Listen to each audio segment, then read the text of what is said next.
Hello, everyone. Welcome to Action Theater Presents. On this day, Action Theater presents Mel Gibson's Apocalypto from, was it 2005, I believe, Hmm. or 2005 or 2006. Uh, yeah, so this one was directed by Mel Gibson. I started a bunch of actors that names I can't not pronounce very well. Hmm. Maybe my partner, the YouTube Ronan, would like to read the synopsis. Oh, All right. Do we have the synopsis up? All yeah, right.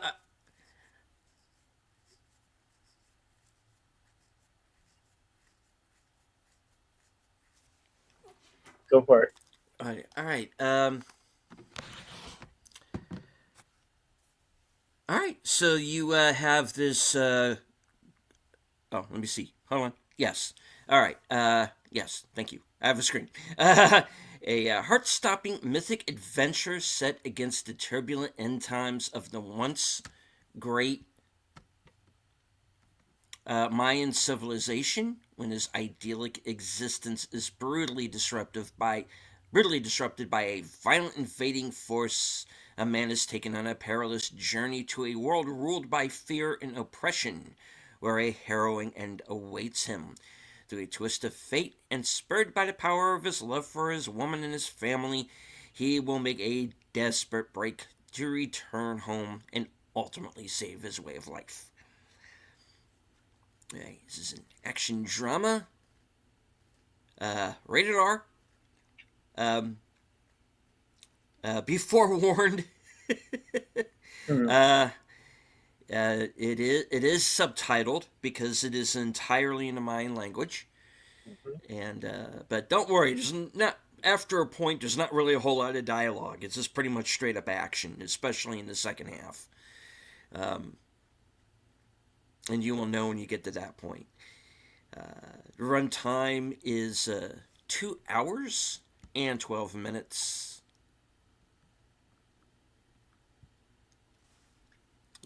Directed by Mel Gibson, starring Rudy Youngblood, Raul Trujillo, and Gerardo Terracena. All right. Welcome to new member. Uh, how do you? Can you? Uh, Tabarasp. Yeah. I'm gonna guess. Sorry if I got that wrong. Welcome to being a new member over on Bill's channel. Thank you. Yes. Thank you. Hope you enjoy the show.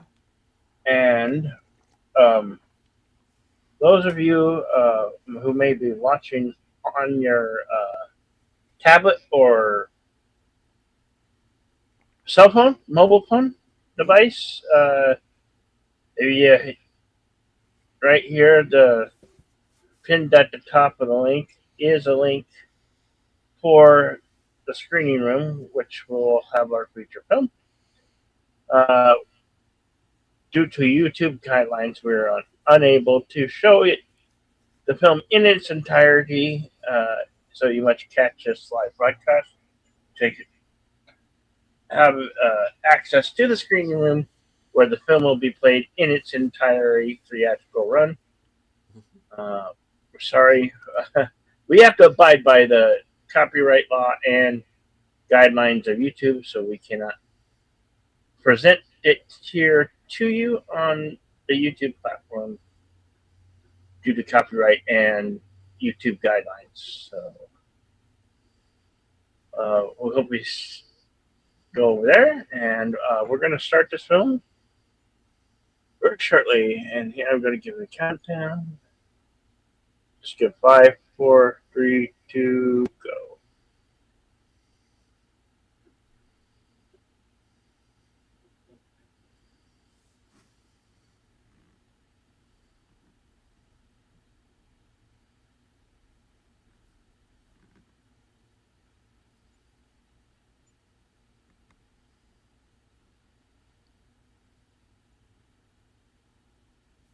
Icon Productions. Great civilization is not conquered from without until it has destroyed itself within. Durant.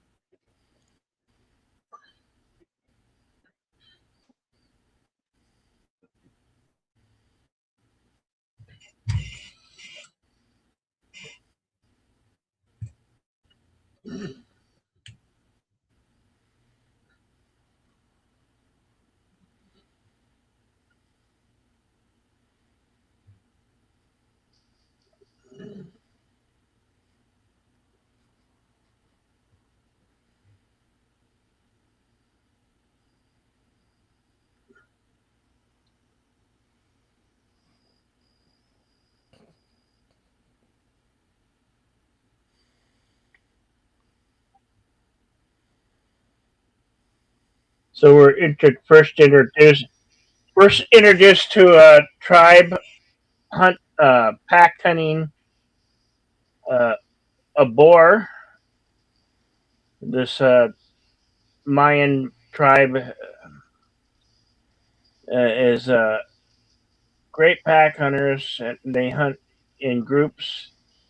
They're hunting a wild boar and skirmishing through the forest that they have there, the rainforest. Basically, they're a tribe that thrives on being together. They all forage for food to feed the folks of the tribal.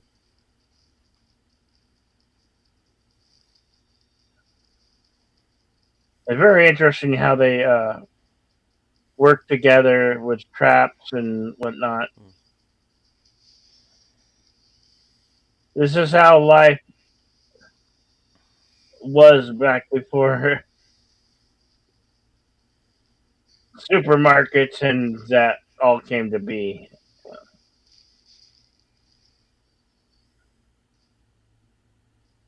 It's,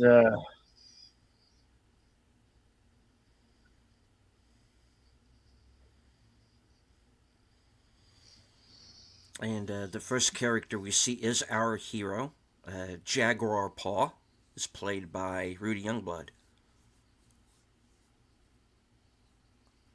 now, like in North American Indians say, use and have own little rituals for the kill of their hunt.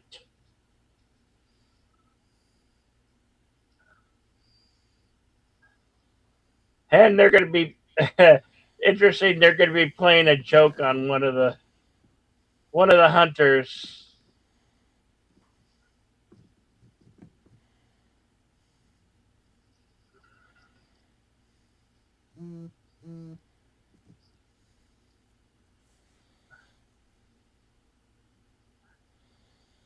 They're all going to eat parts of the organs of the boar. Uh, and they have a nice joke coming up here. The kind of cruel joke, but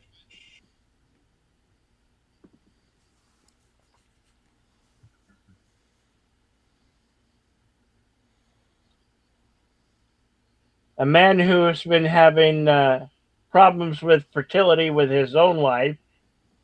So one of his friends, best friend, offers him the boar's testicles, telling him that he would gain fatherhood by consuming the testicles. Lately, does his friend know it's a joke being played solely on him?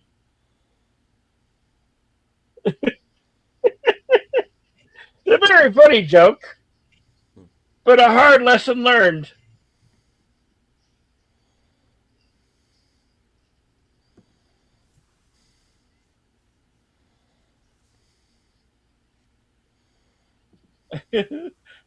Sorry, the testicles have no property whatsoever.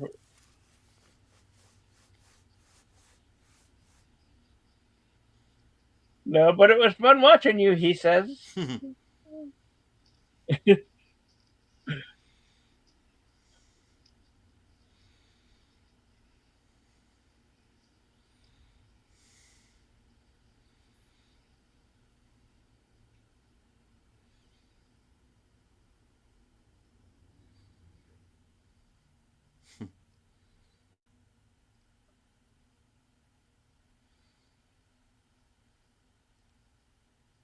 Hello, Lady Mist.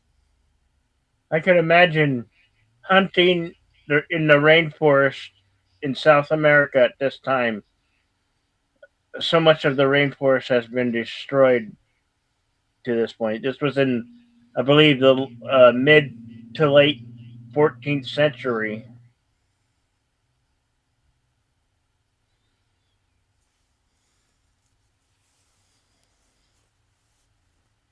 So it's like taking place like in Colombia, Peru, those parts of Southern America.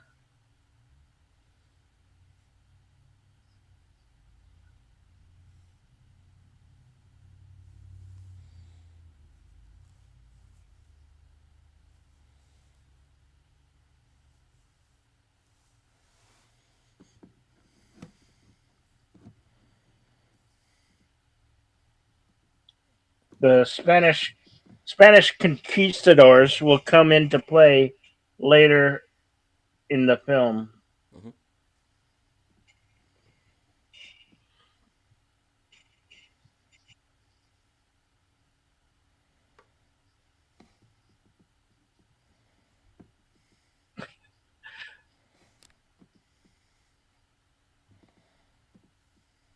This guy's playing yet another joke on the poor fellow because he says, why not try to fool him again?" And you'll get to the reason what he gave him. He basically gave him chili peppers, and he told him to rub it on a certain place. You'll see.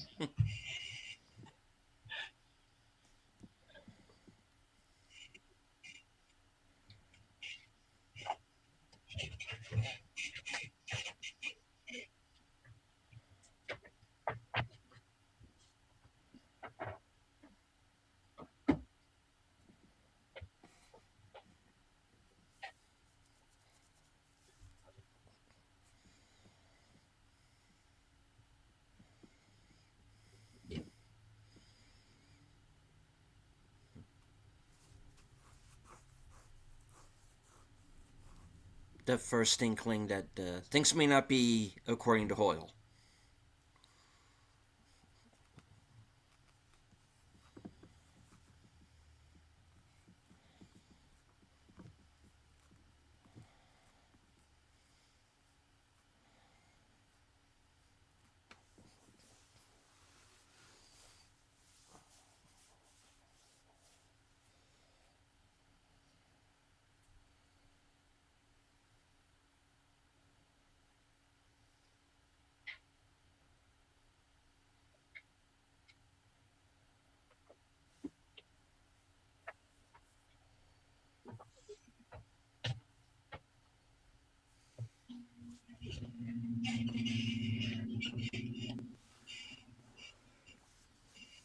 Here, our tribe comes in contact with another tribe Mhm.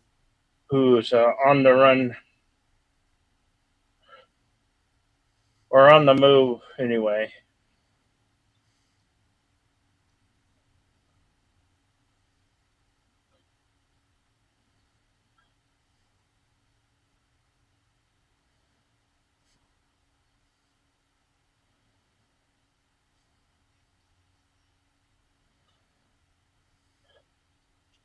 Mines are quite interesting. They had uh, tattooing that was done by scarification, so they all have unique scarification tattooing on their bodies.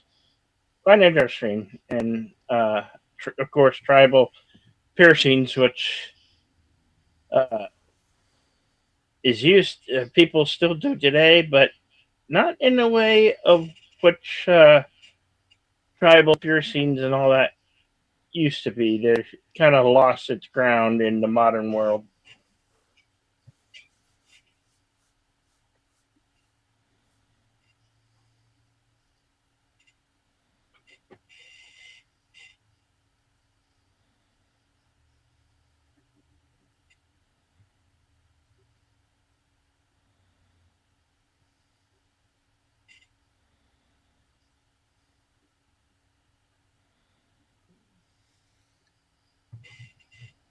Well, good you arrived, Jamie. We're not that far into the film. We're exactly 10 minutes and 55 seconds into it. Welcome. Hello to Jamie Simons has joined us, and we have in Cosme, our pal from across the pond, Words and Pictures, Hey, words and pictures. Good to see you, pal. and JPRPH1.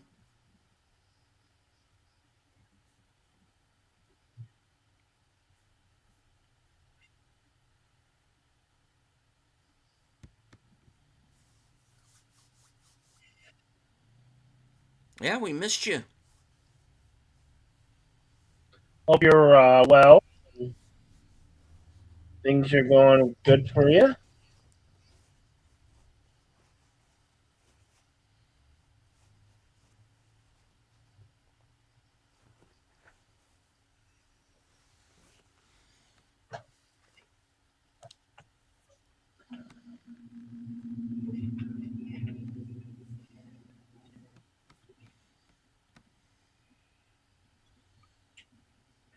Those are the that noise you hear is a howler monkey, and notorious for howling and being quite ferocious primates.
The other tribe offered up, I guess, fish that they caught in the sea as chameleon is walking through their lands. I guess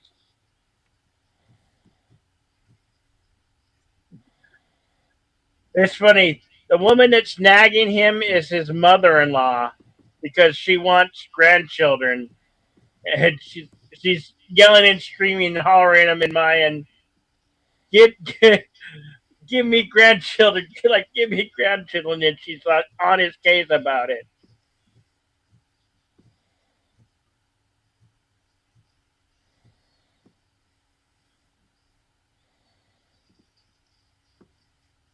And he's kind of like the town fool because he's tall and he's big and strong, but yet he hasn't given his wife children yet. So he's kind of treated as the tribe fool. And he's got a really nagging mother-in-law that really wants grandchildren. Even so bold to sit right out their tent.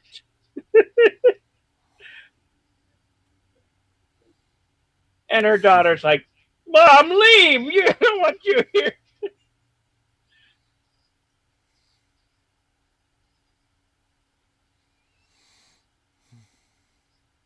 Now that monkey tied to the stake is not a howler monkey, just a different type of primate. Less vicious.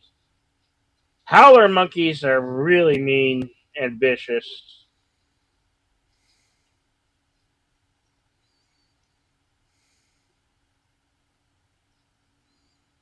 His son's playing with a much dulcer primate being kept as a pet.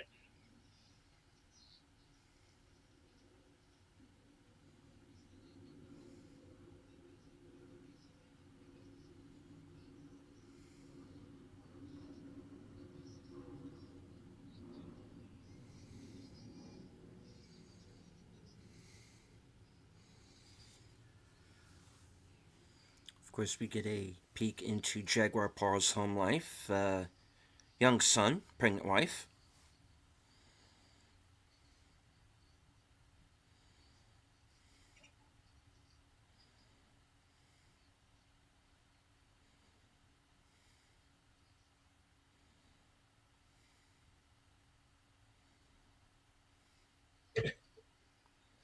Here's where that second joke comes in that the other elder played on him. He told him to rub basically like hot peppers on his man parts. And he doesn't say he's trained for it right now, and so is his wife.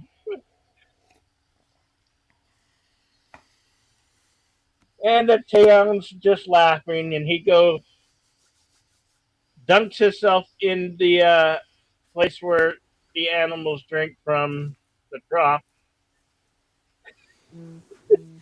It's a cruel joke, but everybody's enjoying the joke. And this is also calming before the storm in our Yeah. story, because what comes next is something that nobody wants.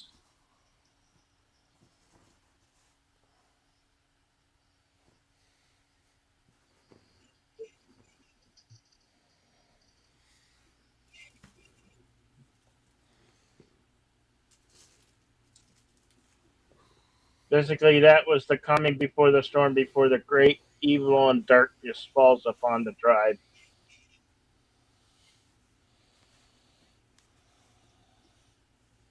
Here we have an elder telling stories at the campfire.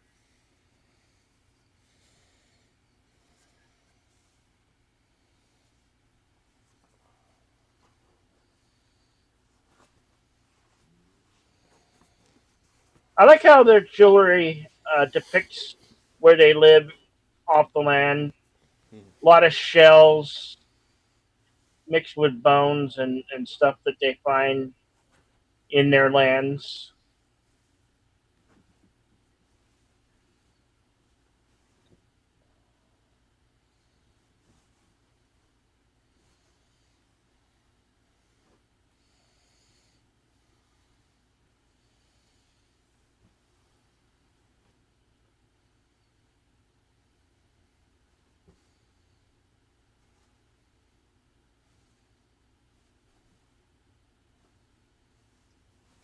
It looks like our town elder telling the story lost a limb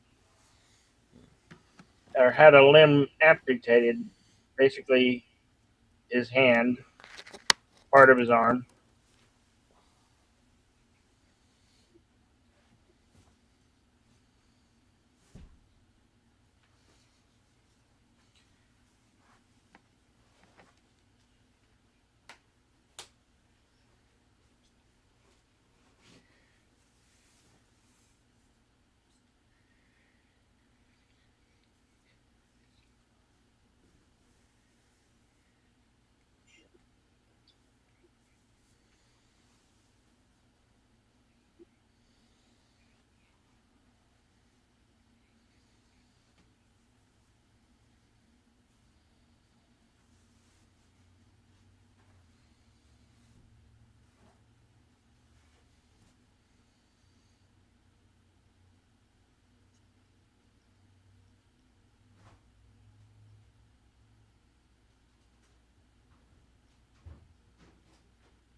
I never could sense why Jaguar Paw has such a face filled with intrepidation. Like it's almost as he's sensing uh, the darkness that's maybe coming, or he's very fearful of something.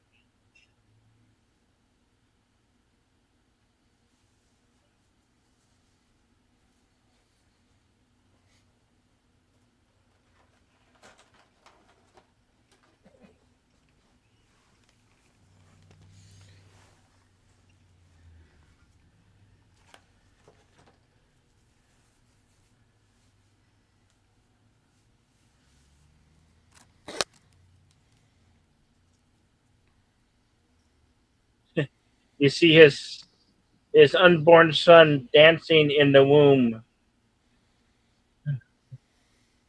I like that. That was a nice touch that they were able to add in there.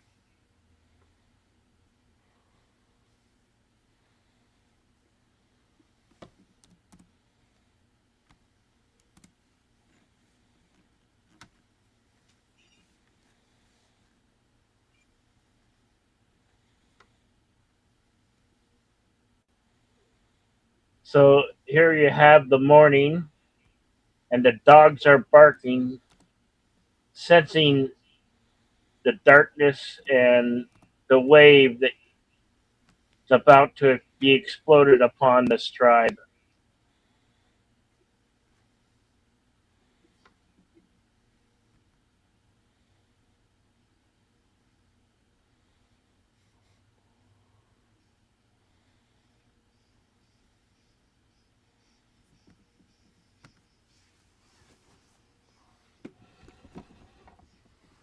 He's telling him just before he wakes to run.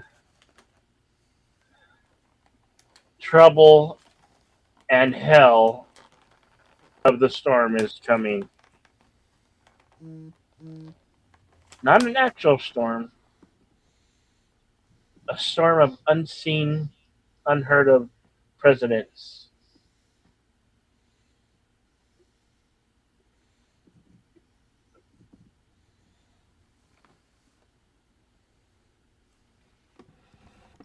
But that dog's barking for a reason, which she doesn't realize.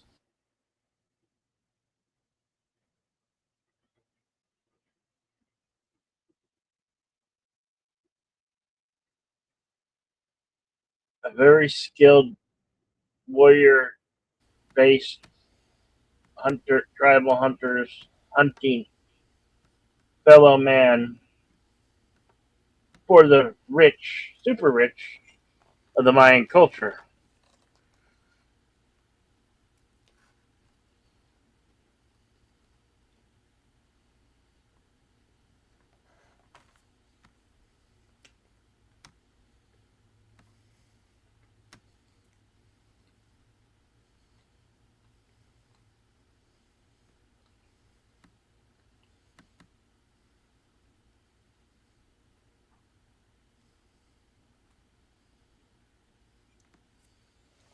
And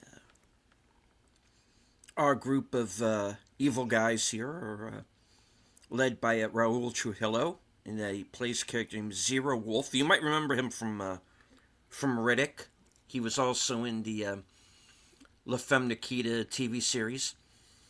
And his second command is Gerardo Terracena, and he plays a character named Middle Eye. You might remember him from Sin Hombre, and he was also in Man on Fire and Narcos Mexico. And sadly, he passed away about a month ago. Yep, yep, you did. I remember seeing that.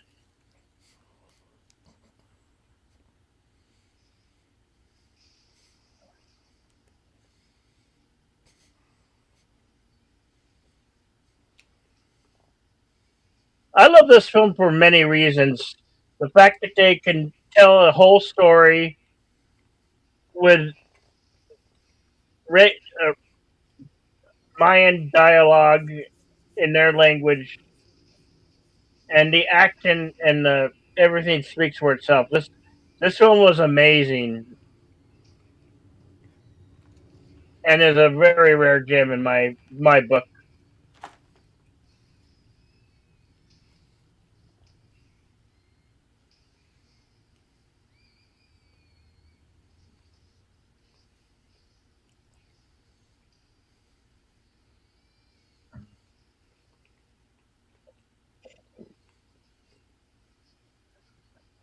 So basically, these pack of hunters of evil men are burning their village.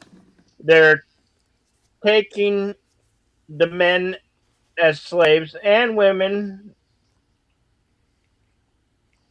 and they're going to leave. They're basically going to leave the children behind, but they're just going. They're killing most of the villagers and the elders,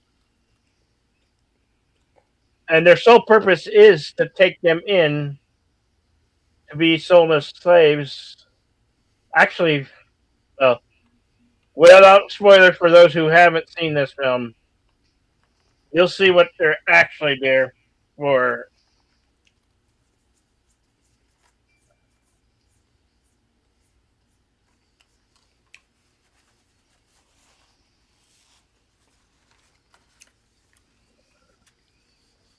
So, Jaguar Paw is lowering his family into the well, and that's going to become kind of a race against the clock. You'll see.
And Jaguar Paw takes out his first bad guy.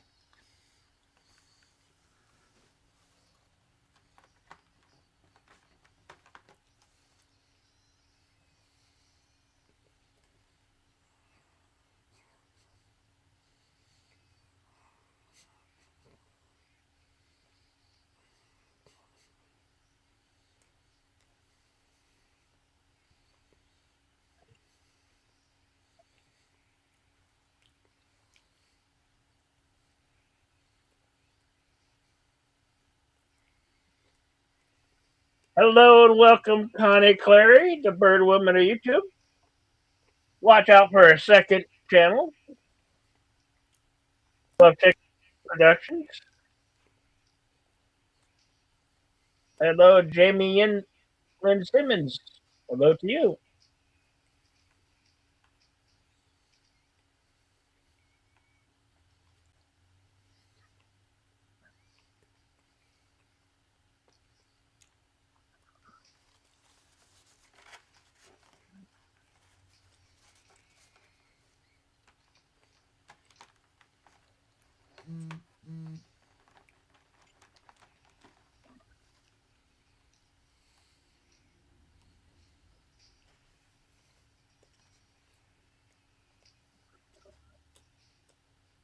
Ooh, nice tackle.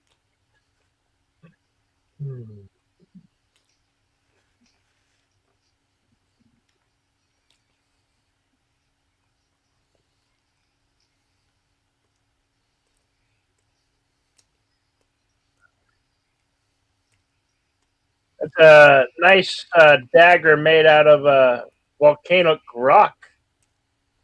Looks like with a bone handle, of course, or some type of ivory or something like that.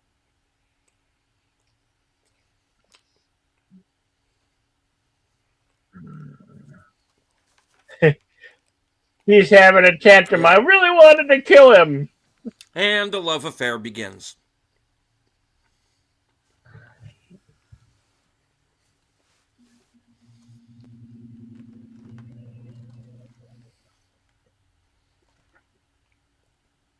Uh-oh. Ah, you idiot. You spoke his name. You shouldn't have said that.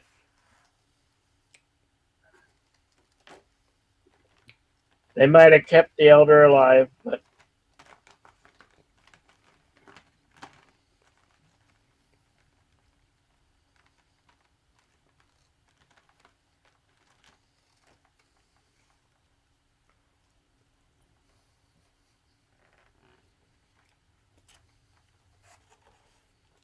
this is just cruel what his captor does.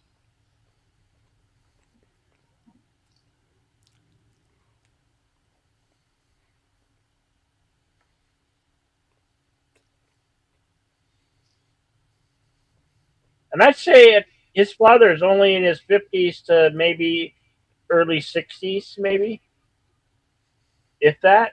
Not much, very older. Yeah, he's not an old man at all. Really. I He might even be before his 60s, but Hmm. definitely a man that's an elder in his mid age.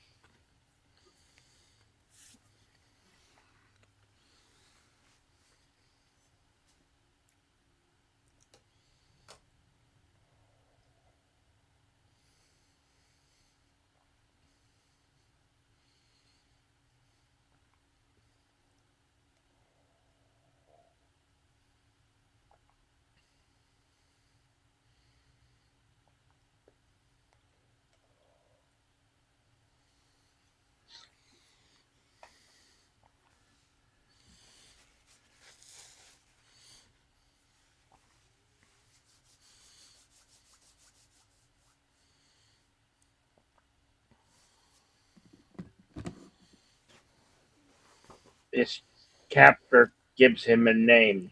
Yeah, he's gonna taunt him with this for the rest of the film. Yeah.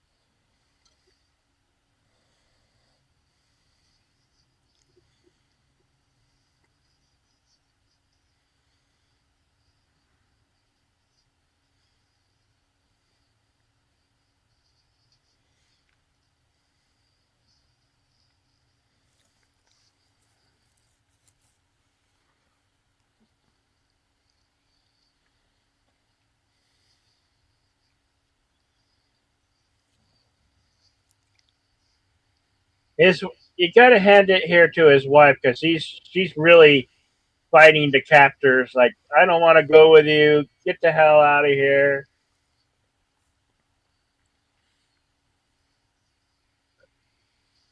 It's just very dark times while that's falling on this tribe who is just minding their own business,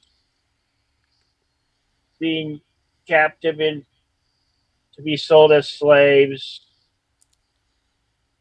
or in some cases worse.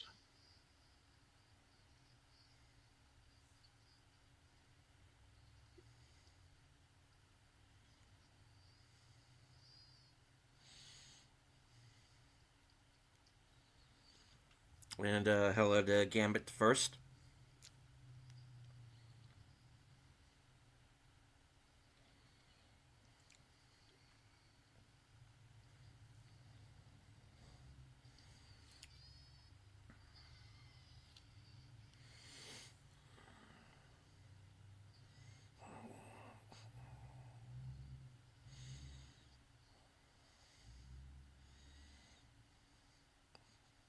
This guy has a broken rib and he's bleeding out.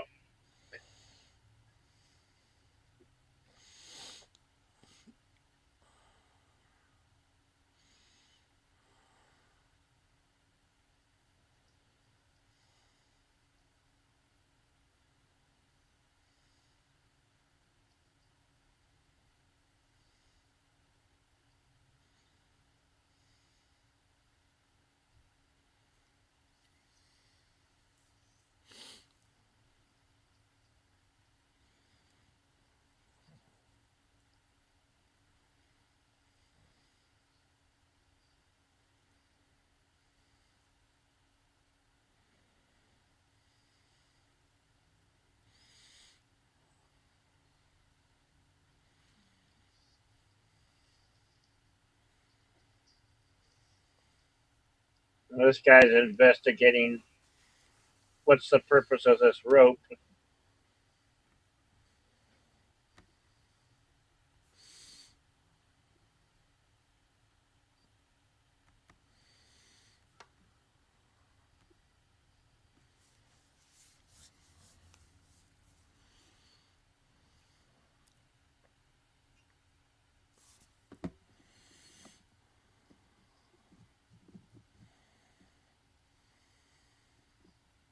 He's gonna throw a big boulder down this well. Oh, there's a broke off a stalagmite and almost hit his wife and child.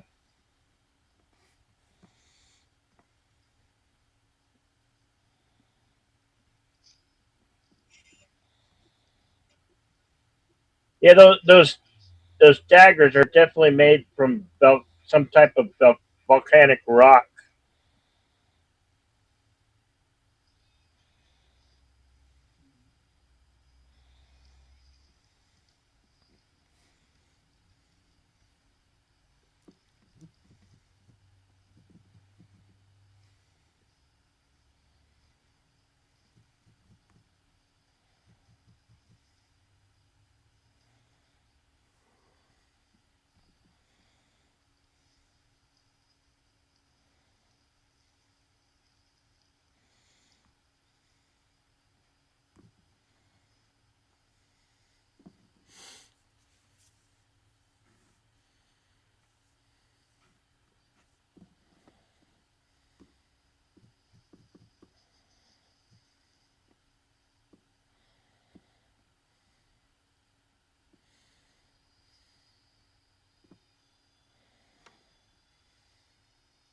I can only imagine the thoughts going through Jaguar Paw's head right now. Like, oh God, now I've left them. I left my wife and son to die.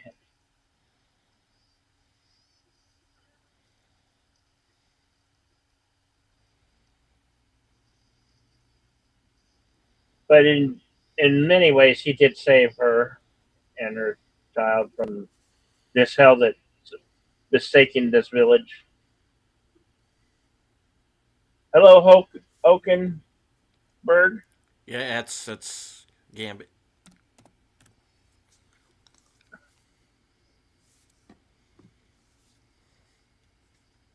We seen you talking. I just never know how to pronounce your name in the And Cosme, yeah.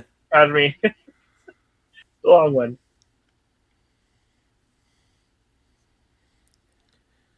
A little behind the scenes of the show here, folks. For those of you who maybe aren't as familiar with Cosme, is that sometimes people's handles are different on Cosme than it is Yeah, on YouTube. So sometimes it's a bit of a guessing game as to who's who, and yeah, it's what it is.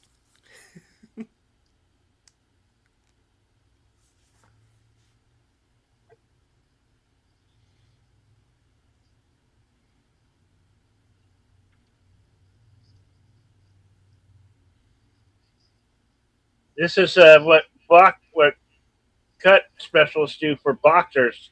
Yeah, They cut the bruising and the blood comes out so they can see out of their eye, and you know, Yeah, cut me, Mick. yeah,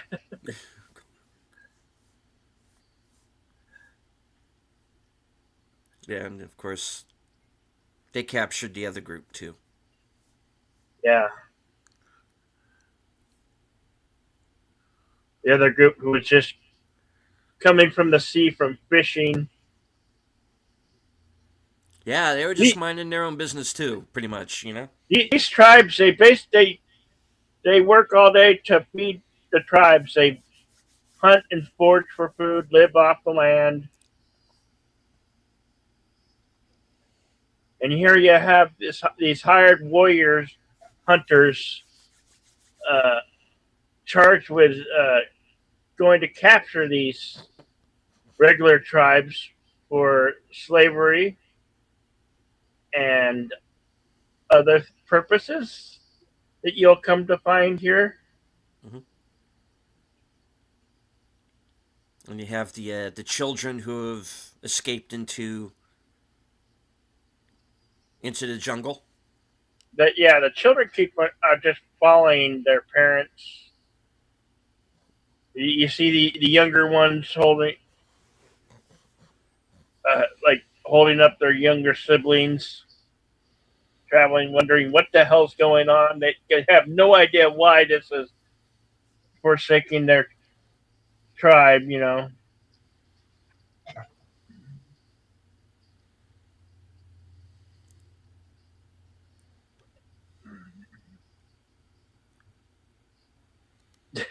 this guy, he's a very mean warrior hunter because He's he he's just an taunts asshole. them. Yeah, he taunts every one of them, poking at their wounds, drinks water in front of them, like he treats them like dogs and dirt.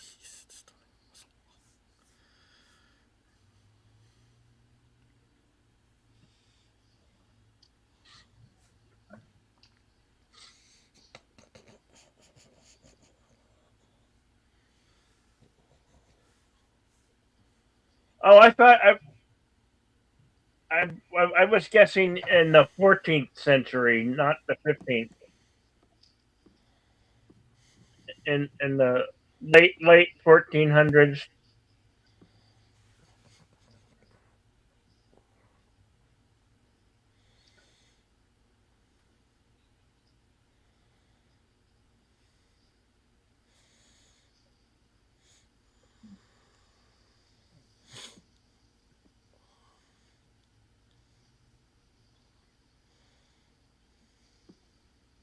I think they have each captured man tied six or seven to a bamboo stick, and like Uh-huh. they're wading through this river. It has high running. It's a very fast, rapid running river. So it wouldn't be easy, especially with wounds, to walk through this running river. It's moving at a very fast pace.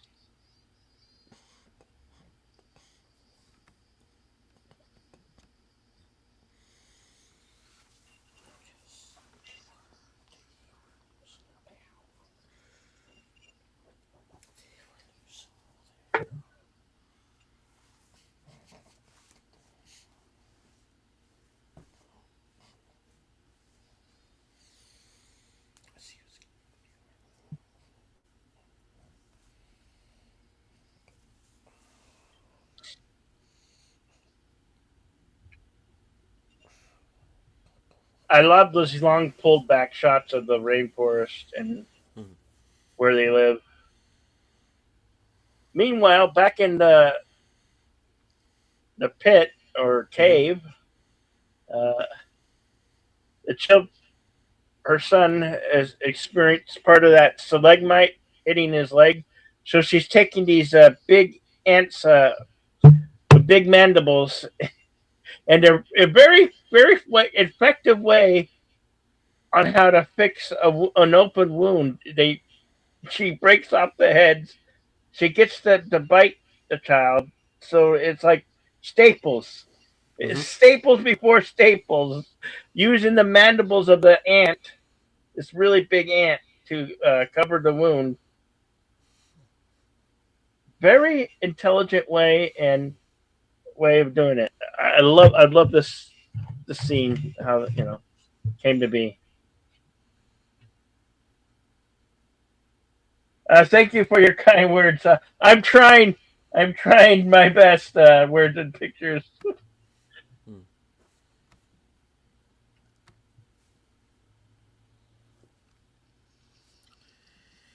And hello to FKHC 2005, sometimes known as Tim.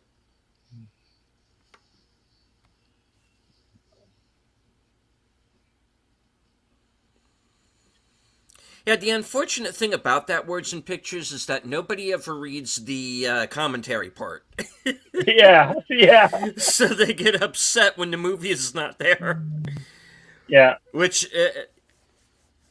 well, this is not a public domain film yet. Obviously, it's only 20 years old. So, and of course, I got to get my head around the fact that this is a 20-year-old movie already.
I just saw the name of the ant is called the leaf cutter. I believe the leaf cutter or something like that is the name of the ant Mm. species. I think I've seen other documentaries about that.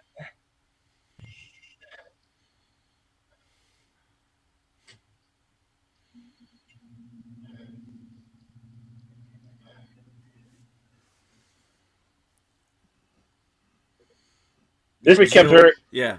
This guy's like, what part of keep them alive did I Yeah, not make clear? I know. We were charged to capture Yeah, these men to bring back to the rich folk of our city where we're going. Indeed, rest in peace, Robert Carradine from yeah, Revenge of the Nerds franchise and many other films, TV shows.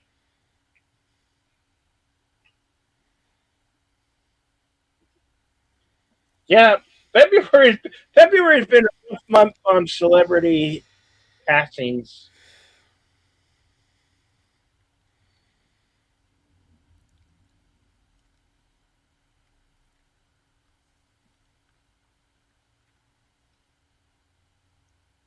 mm. He's thinking about it, Doug. Yeah, yeah. Yeah, Don't challenge him. You'll lose, yeah, kid. yeah. You'll lose, kid.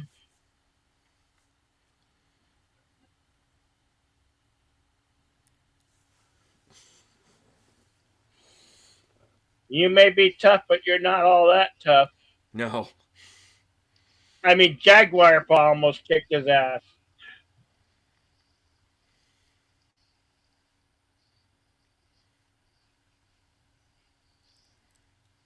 which we'll get a round two coming up later in the film.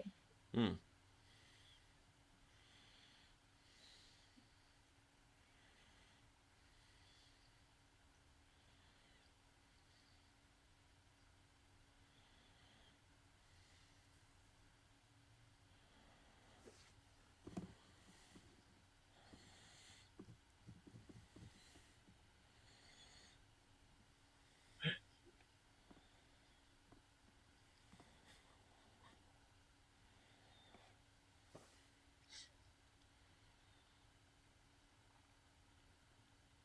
Could this film be made today?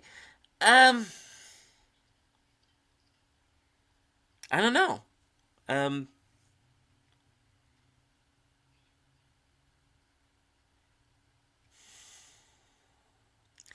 I don't. I think I it don't. could be. Yeah, I don't. I don't see why not.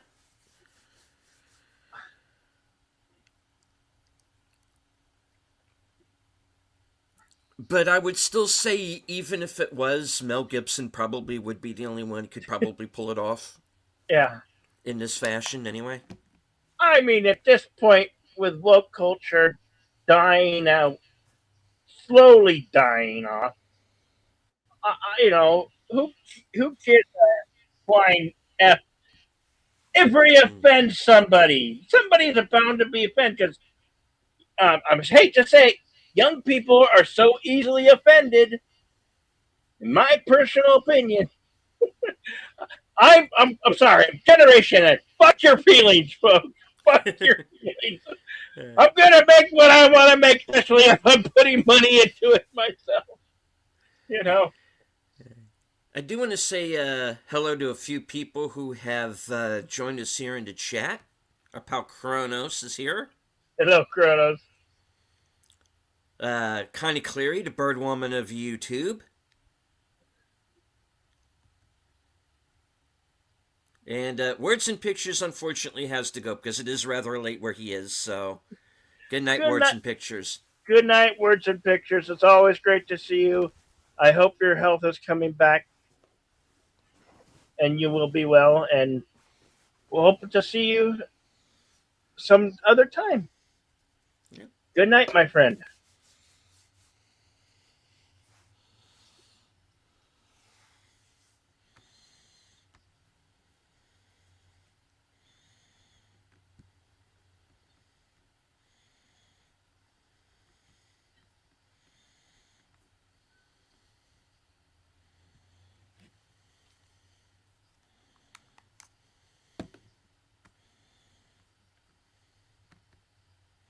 His friend telling his jaguar paw, before this day I will leave this world. But he will live on his own terms. I know, right?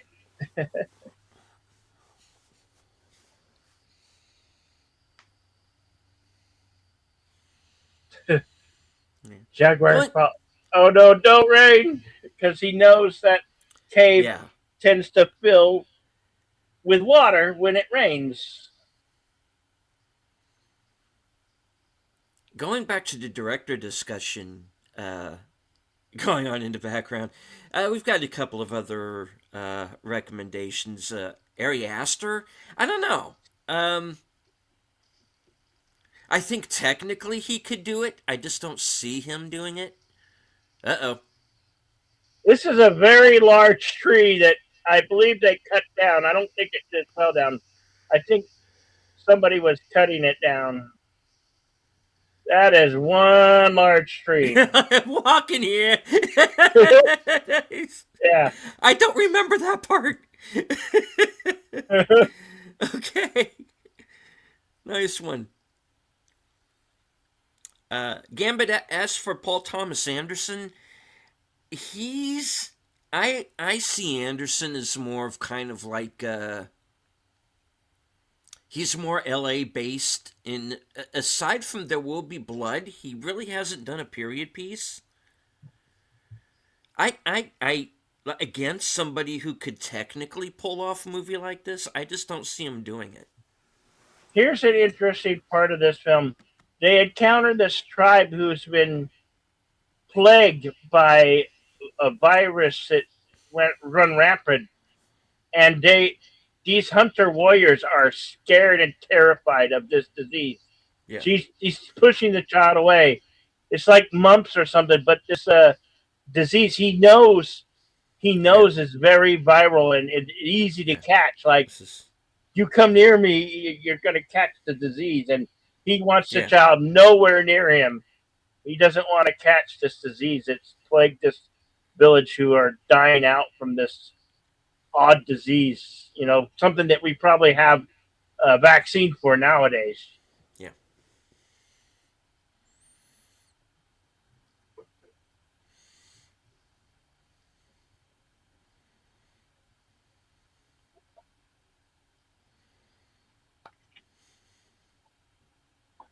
This child's eyes tells 1,000 words with this Mm. look.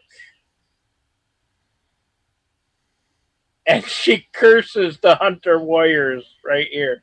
I love this scene. This scene's great. Great, wonderful scene. You vile, well, you are vile. She's laying it down like it is. She's no dumb child.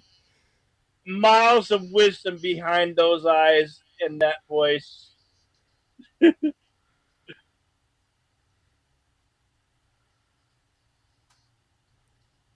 And you see these hunter warriors. You see the fear become in their eyes. These hunter warriors who had no Yeah. course of hunting down other men and killing other tribes. But this child Yeah. instills so much fear in this hunter warrior.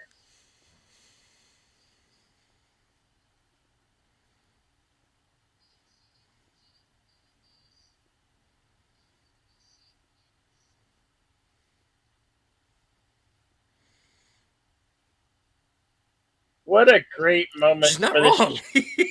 for this child to put this Yeah. curse on this hunter warrior.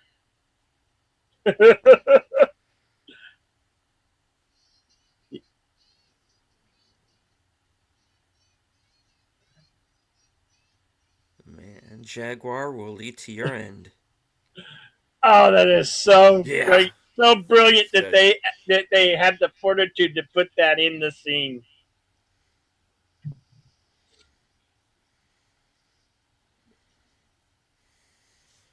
Here you have other tribes that have been sold into slave to mine for basically their jewelry, their riches, the turquoise. I think they're believe they're mining turquoise Hmm. and other stuff.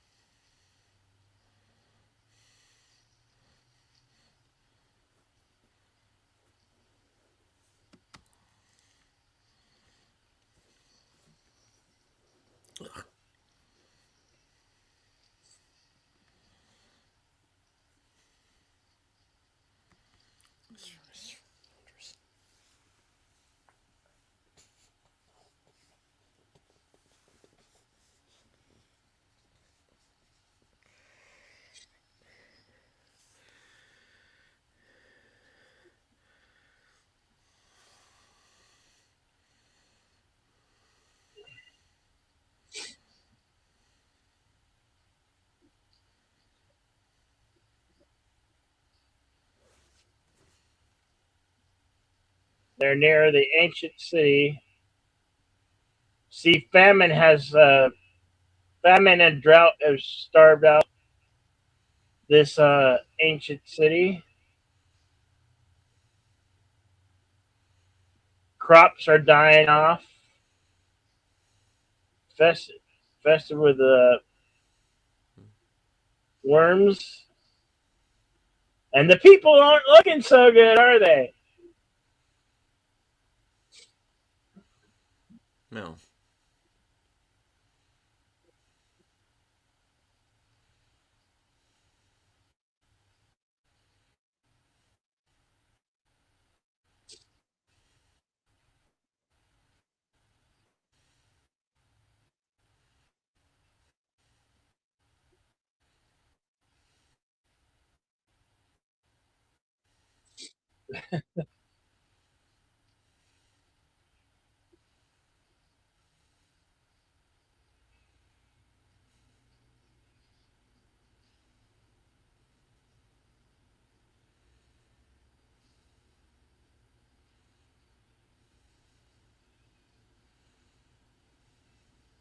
So this is all drawing closer to the big city.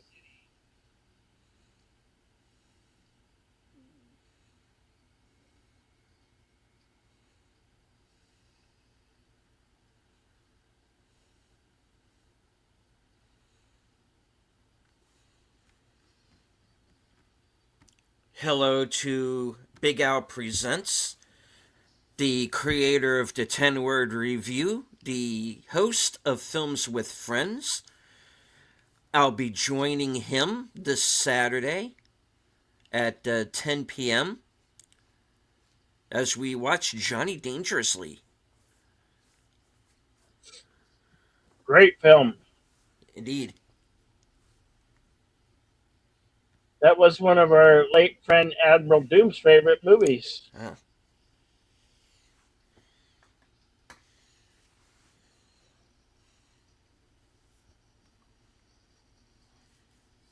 We are nearing the halfway point of Apocalypto. So if you have Yes, time we're now, join us in one the. hour, 1 hour, 2 minutes, and 19 seconds. Mhm.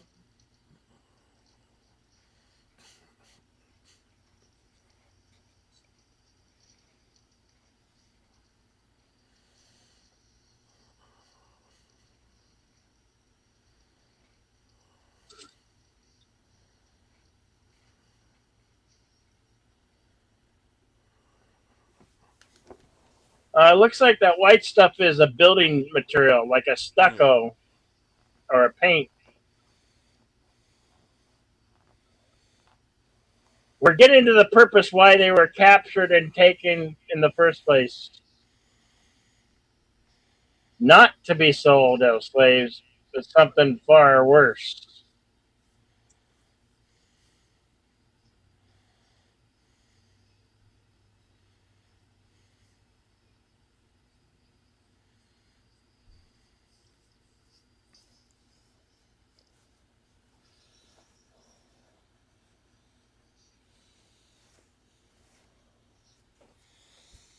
You know what? I've never seen that movie, FKHC 2005. We just might have to do it here on Action Theater. Good one. Yeah, it's basically King Lear is a samurai film. We're going to have a surprise for you, FKH 2005. We'll announce it when we wrap and we come to the end of our show. A special announcement about March.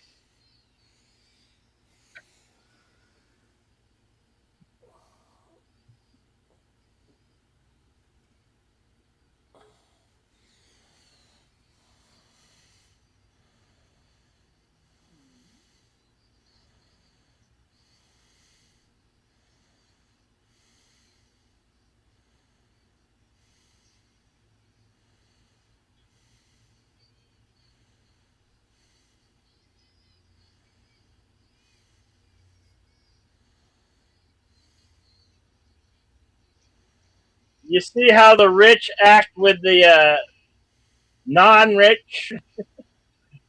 The rich are very rude to the general public.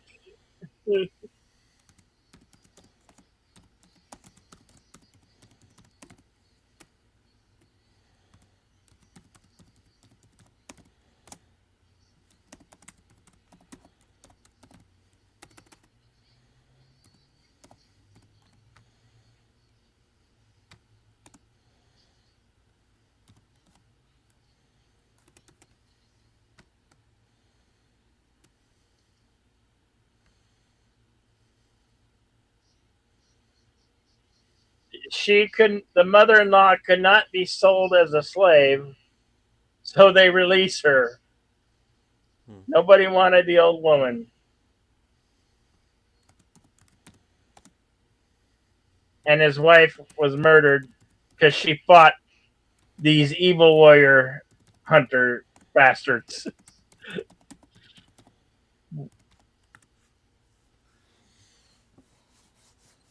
The mother that the mother-in-law that once hated his guts is now loving and like, and there's nothing she can do. Hmm. Like,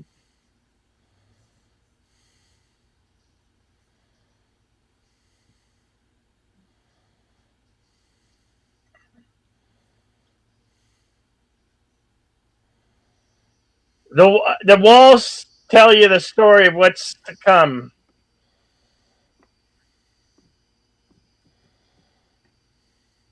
Basically, they were kidnapped from their homes to be sacrificial to the gods.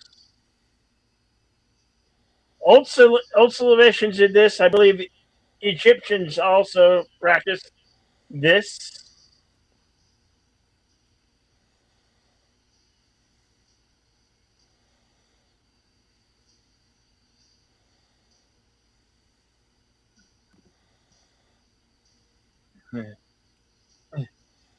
Interesting fact, in the film Gladiator, they painted them red.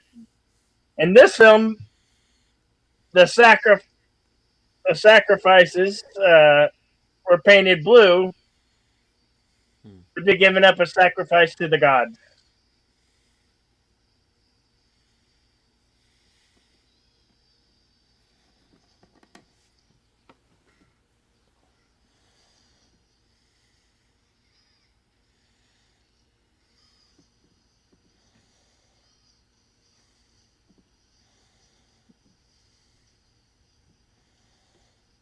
No, Kronos.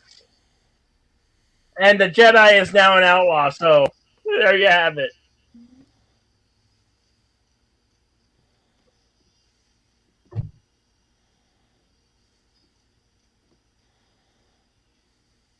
The drums that you hear kind of remind me of the beat from Terminator 2. Mm-hmm.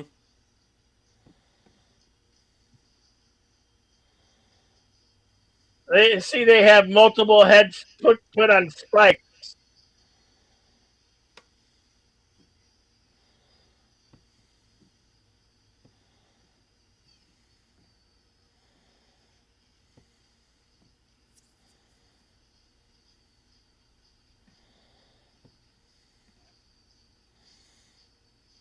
Oh yeah, this priestess are really channeling their god.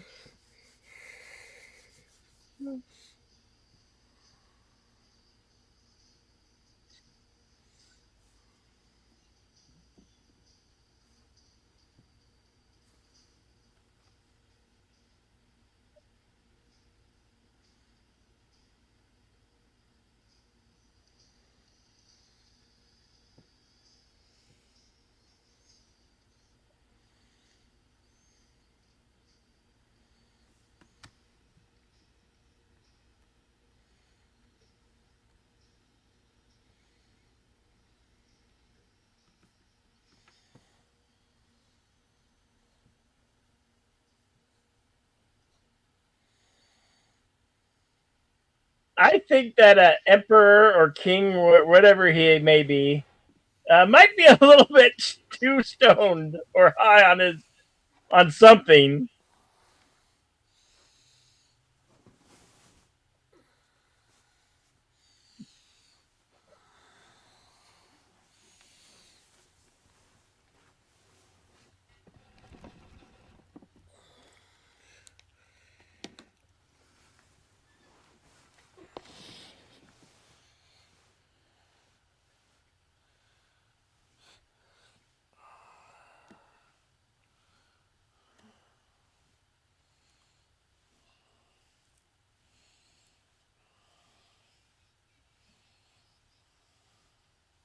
So here we have our high priestess telling the crowds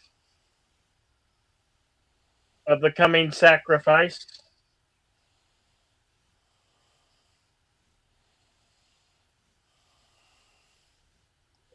And he tells you why they're sacrificing because of the drought and the crops not growing.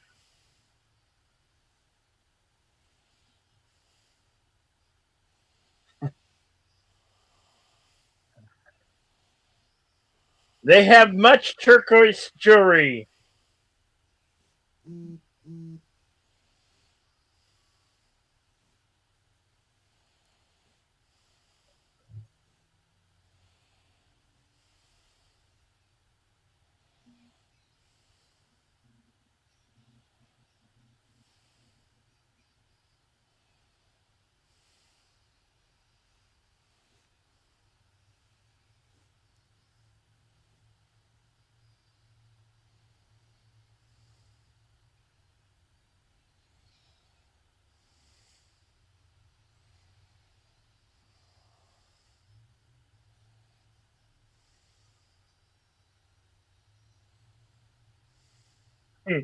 Can you dig it? Oh, this is not that film. No, no.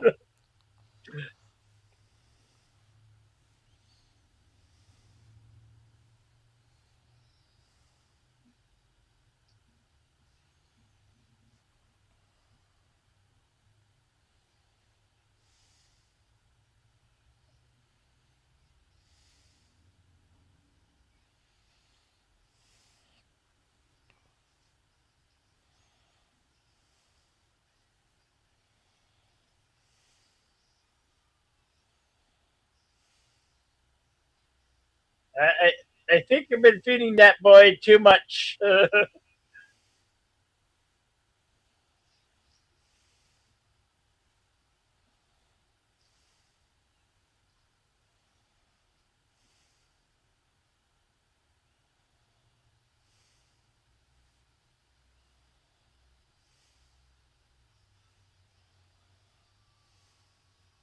Kaliba! Kaliba Shantide!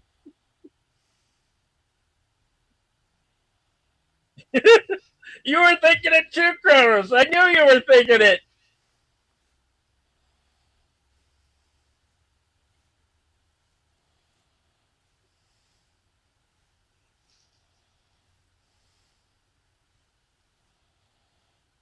They cut off the head, throw it down the stairs, and then discarded the body.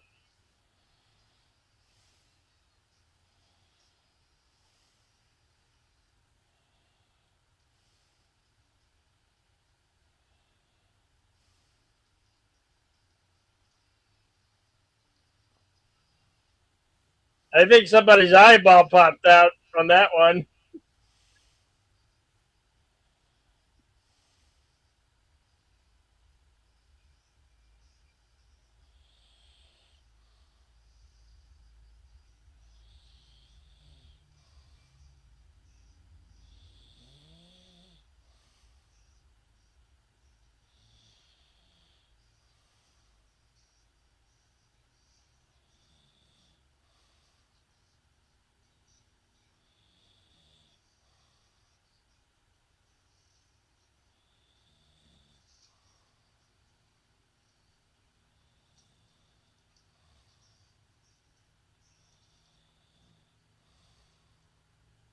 They like to cut out beating hearts so it could be in the hand of the high priestess.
Now, here we have in this scene coming up the prophecy that was foretold by the child,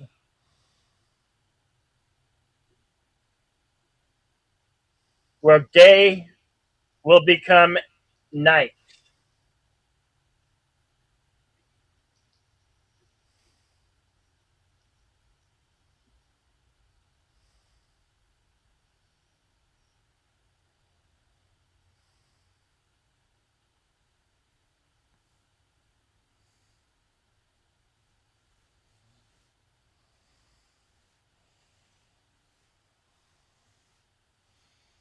Stop picking your butt, kid. That's gross. Don't you teach your children manners?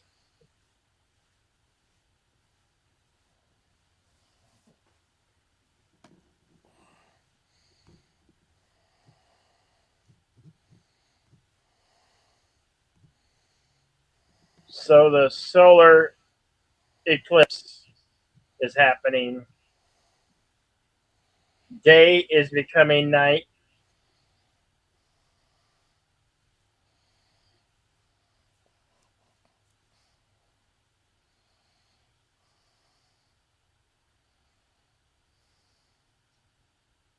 And they're taking this as a sign or a word from the gods. Mm-hmm.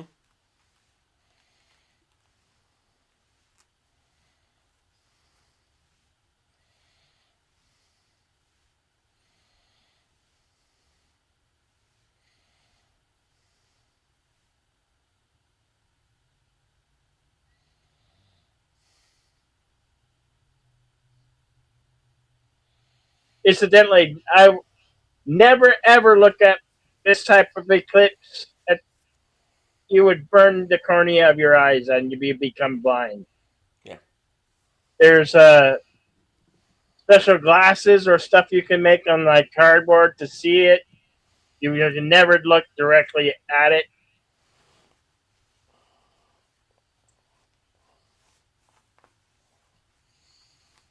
Yeah. Total eclipse of the heart. Yeah, I'd say.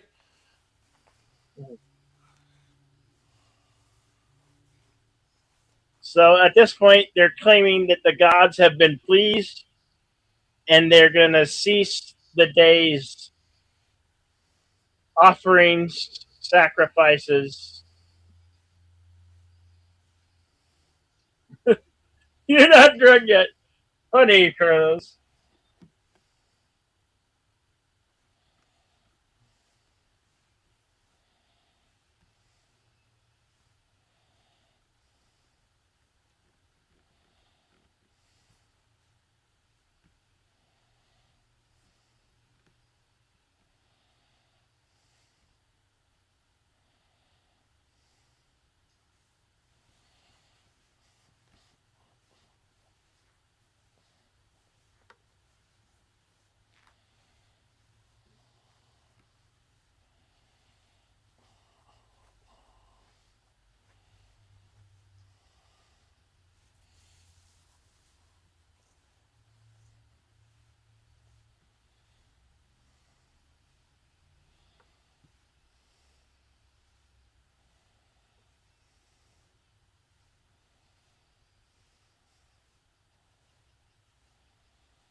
The priest orders him to dispose of his captors. This is also quite interesting. They're going to play a game with the captors, set them free, but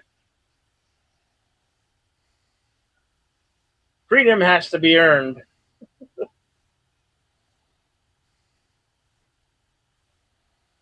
This arena like a football field of like they can have their freedom if they can only make it to the cornfield. But of course, them being hunter warriors, they have their this is their game, this is their arena.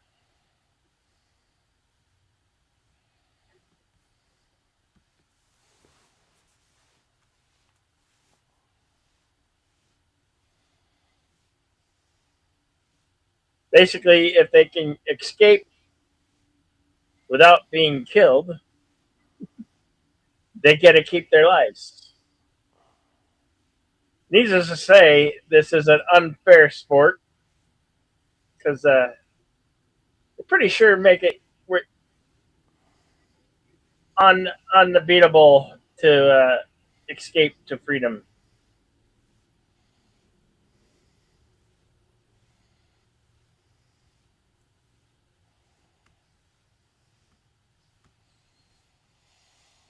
Hello to Acres of Movies.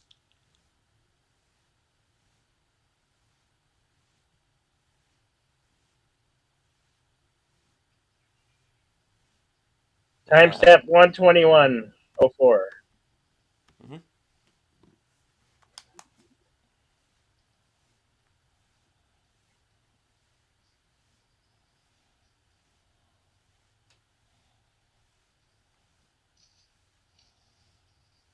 Well, one way they shoot arrows and throw spears at them,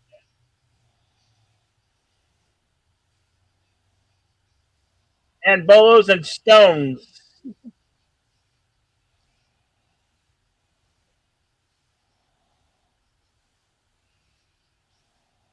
And they only have one, like a goalie. They have one man at the end to kill him off.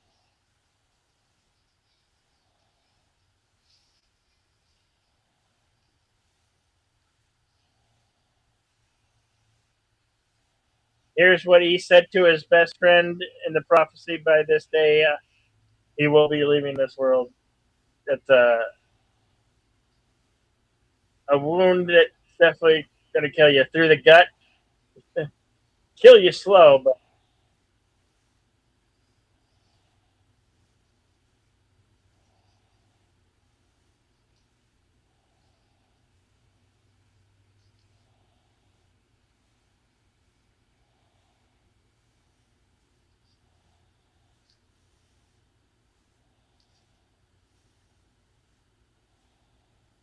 well, basically, the high priestess said, "Put this." Said, "Dispose of them." Not much of a priest, is he?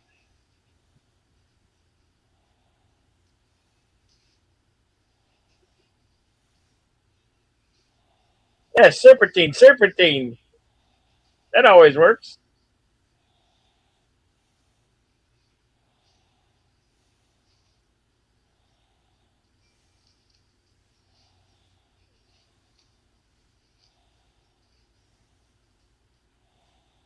One thing Jaguar Paw is very good at, he's good at running.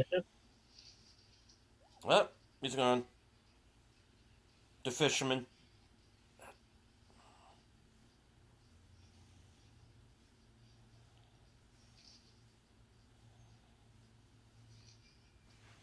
Up.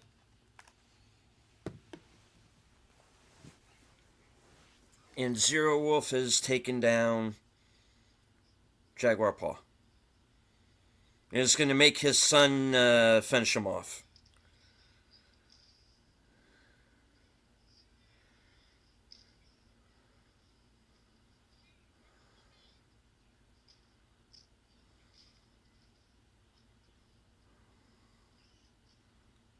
His best friend is definitely one key factor to help saving his life. Ooh, oh, right in the neck.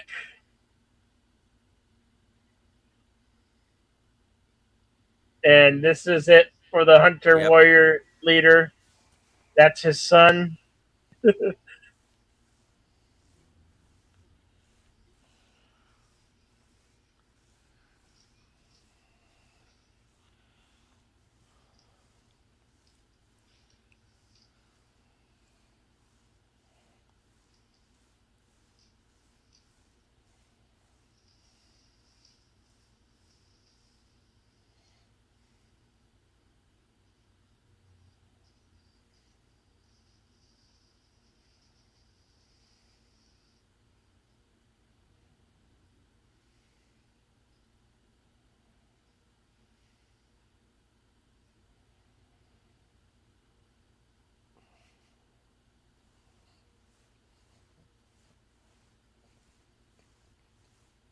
Wow.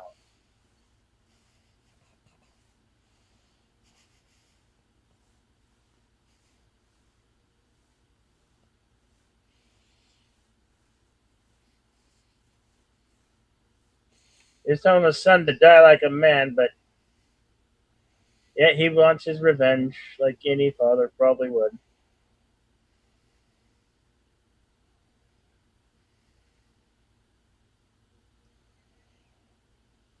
The dude had, just keeping this in mind, this guy had shoulder pads that were made out of other humans' heads.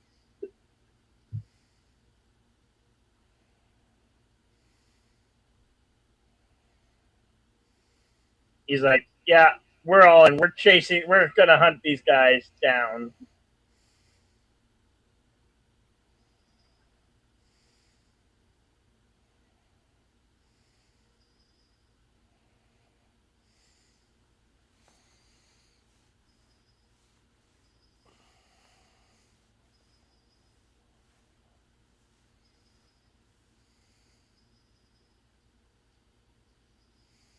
and his men follow him into the hunt.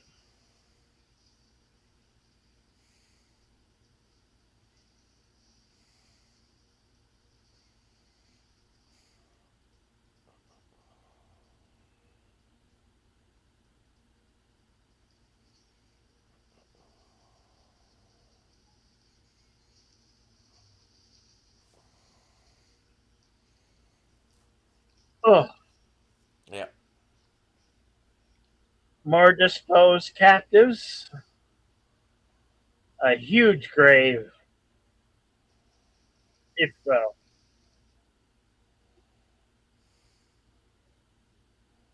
Uh, this there's a lot of dead folks, but the smell would not be great.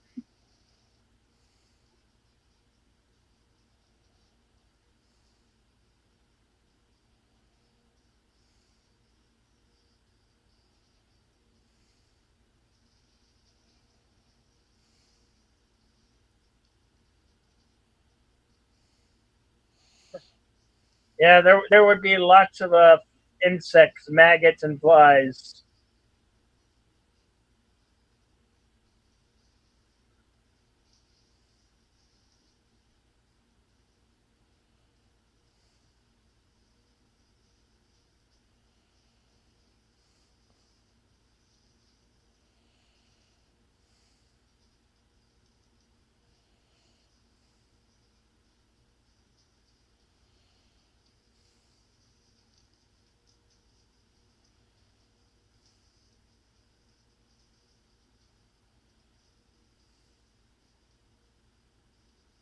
This is also gets really interesting here because they're hunting jaguar paw, and jaguar paw knows these woods and forests like the back of his hands. He uses the landscape and even the wildlife to his benefit.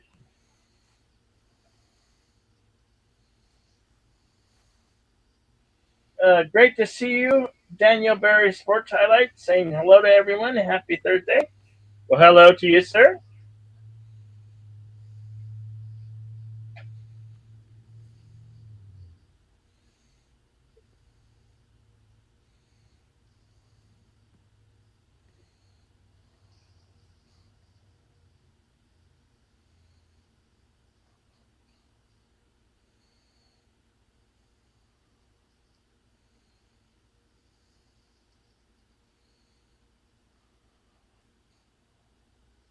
I think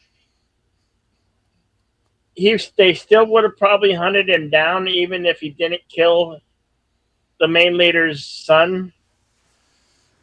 But like that was the preface for them all to be hunting him. Yeah. Were I ever impaled? No, I wouldn't want to be impaled. No, I would never put myself down for impalement. No.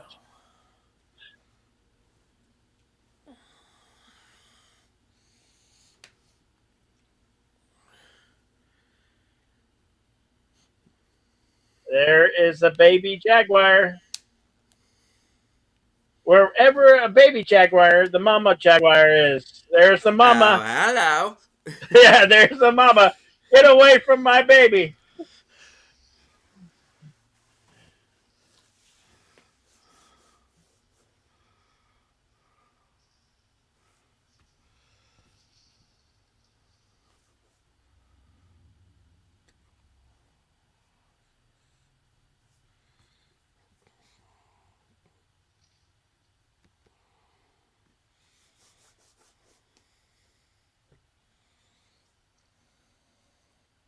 Oh, he found blood.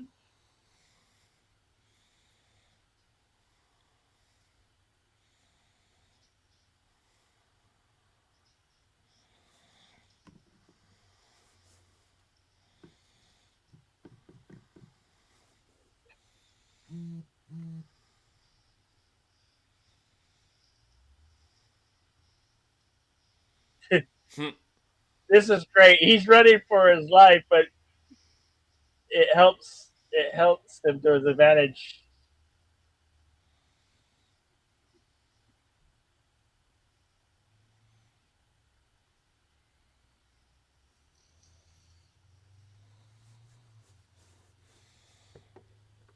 he think they think that he's coming right for him with a good reason.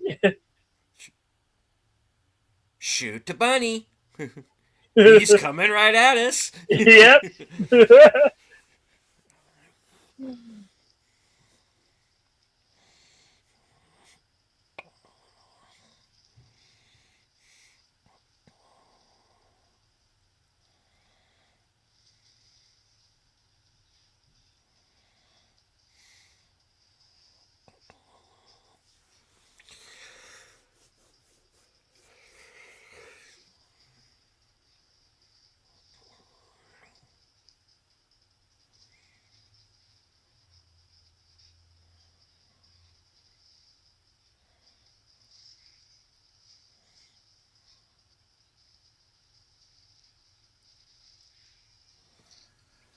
I like how his mama goes right for his face and jugular.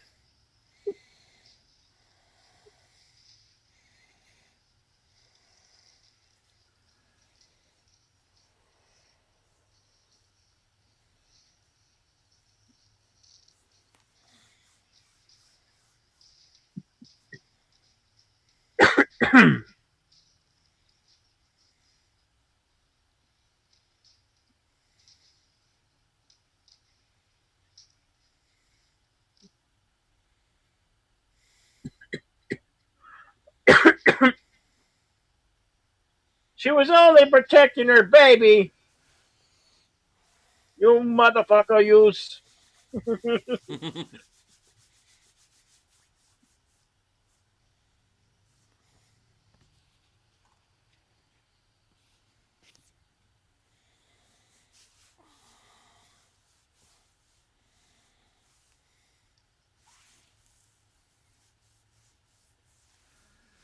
You would have wanted me to have it. Yeah, well, I'm just saying. Yeah, okay.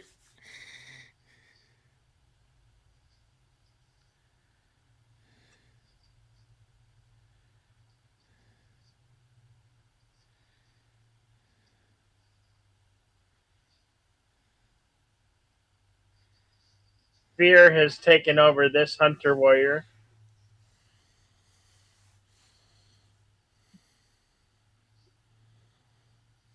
saying the omen has been foretold.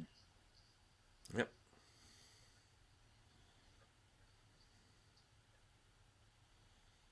The kid told you.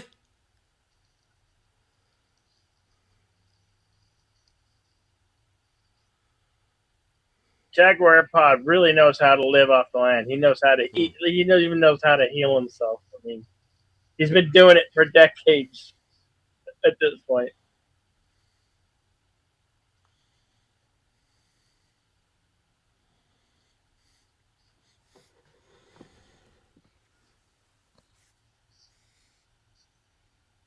And then Lazarus said, "You're just a man," and the beekeeper said, "Oh, I know." And oh, all right. Oh, sorry, wrong movie. Yeah. All right. All right. Oh,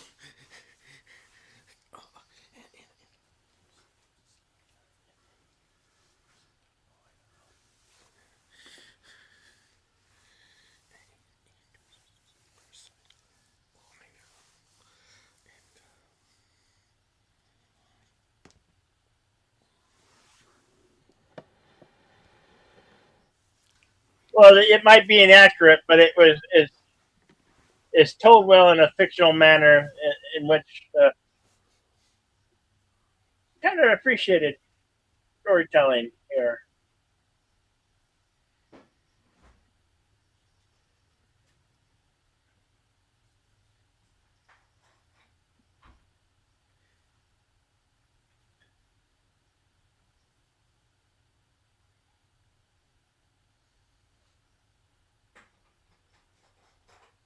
Now, in Sunray Forest, there are frogs that can kill by just their skin and their touch.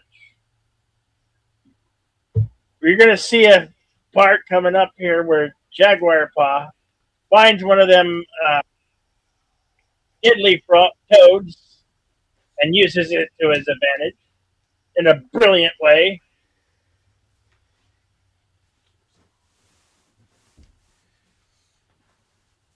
They're them howler monkeys again,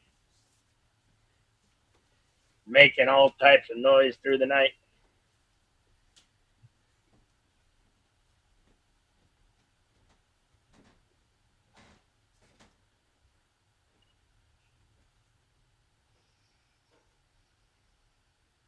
Damn howler monkeys fighting with each other.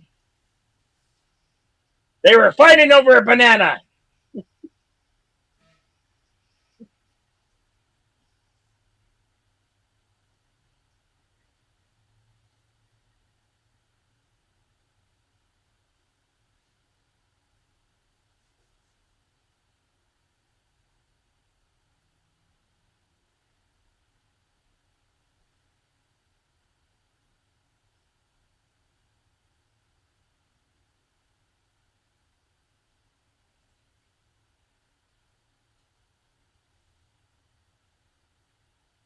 It's not really dead. I'm not dead yet. That's right. Beat that howler monkey.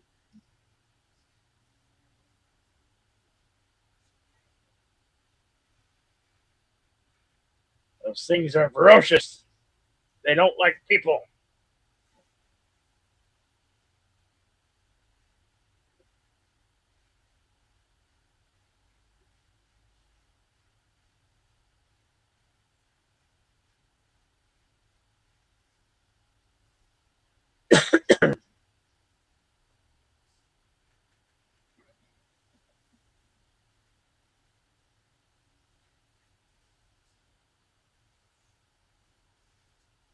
Oh, that is a viper that just bit him in the neck. He'll be dead very quickly.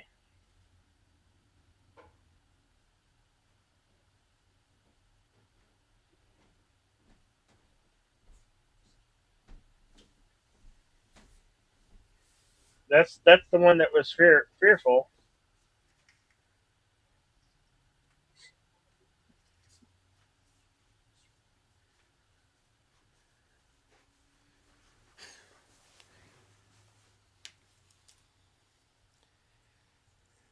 Yeah, it only matters sometimes before the toxin hits your heart and stops it.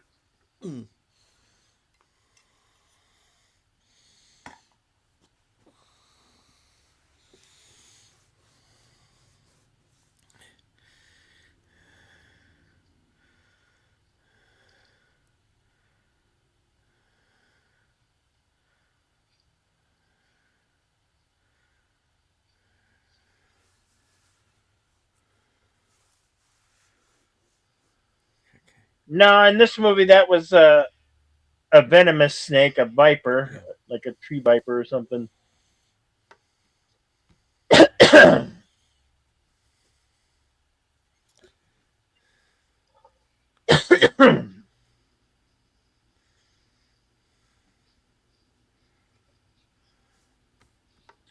No, wrong type of snake for that region.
Made it to the river.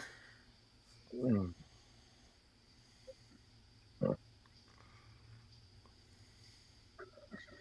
that's one giant cliff.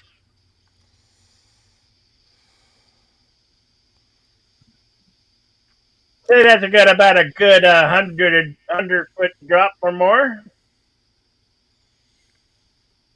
Sharp rocks below? Most likely. Bring it on. Yeah, yeah,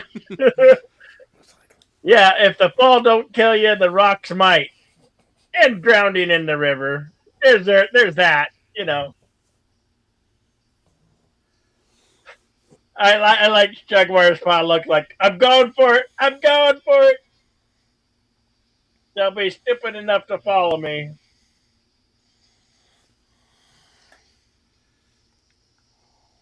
As long as you put your feet down, put your feet down.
Thank you very much.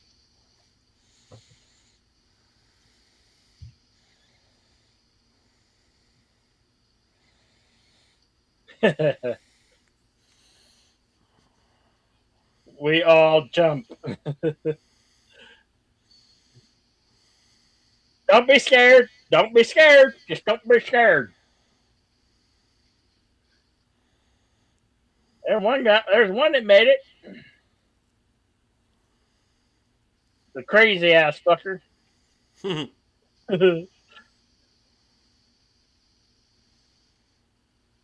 I don't think that guy made it. That rock probably killed him on impact.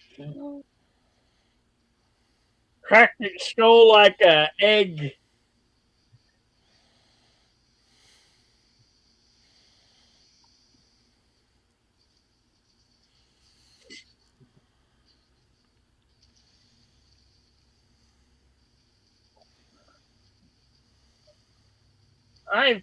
I've survived a 100 foot jump, and now I'm in a bog.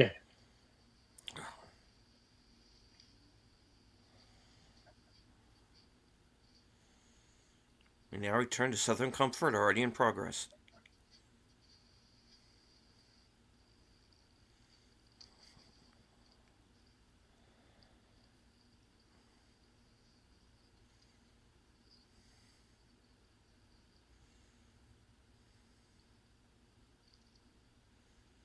I can imagine this bog is like it's water and sand, and it like really weighing your body down. So he's struggling to fight against the water and the sand combined just to get out of this bog.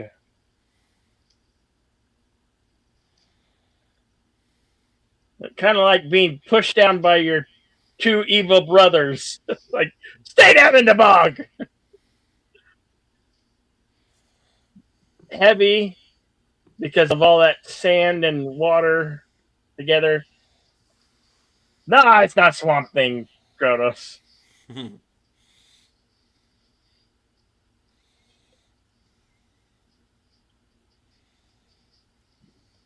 Hey, but you think mud's gonna protect you from predators or killers?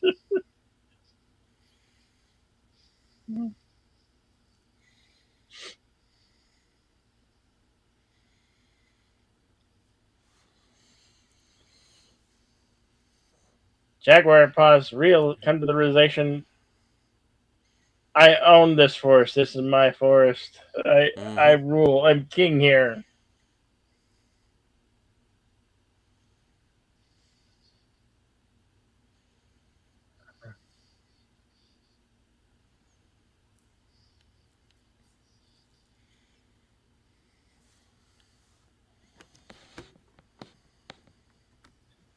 Nah, I don't think it's Groot's forest. Groot comes from a different world.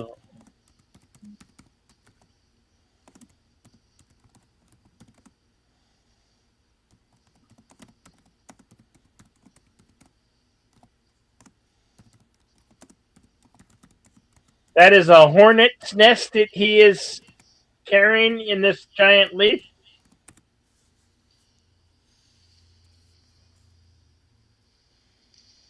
And now you have a giant hornet swarm.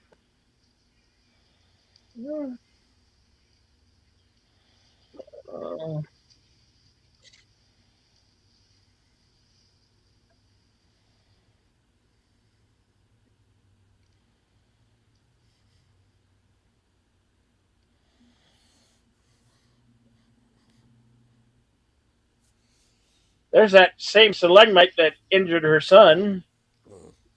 She's now using the rope to try to escape the cave.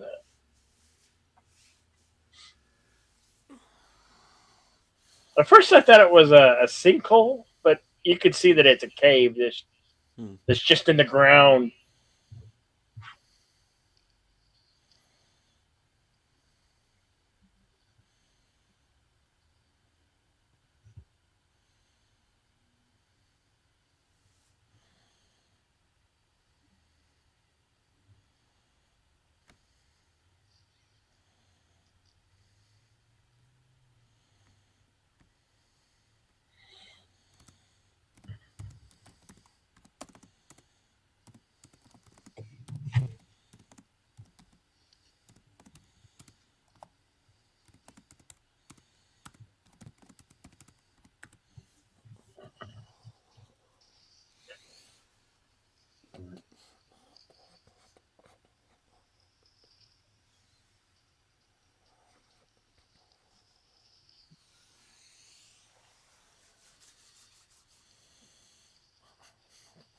There's one of those frogs that are poisonous. You can hold it by the feet, but you can't touch its back.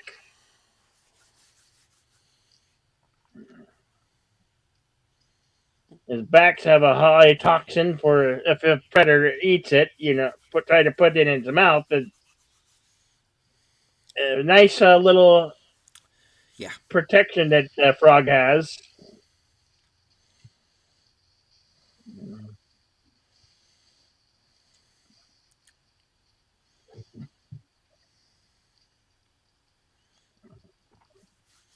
And this guy's already been bit all to hell by the hornets, so he's moving slow.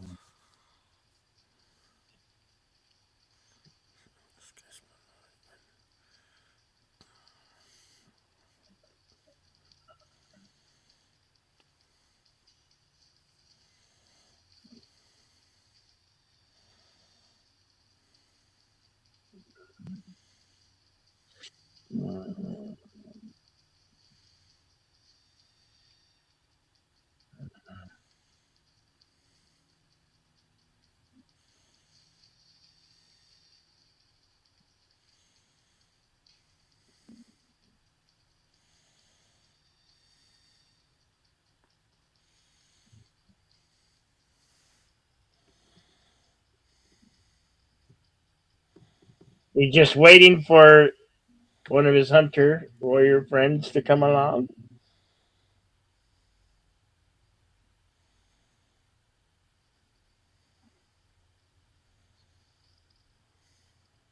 As Deleted was saying earlier, that the sounds of thunder indicate the coming thunderstorm.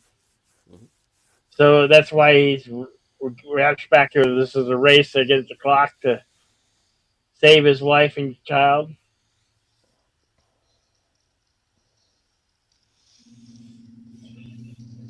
Ouch!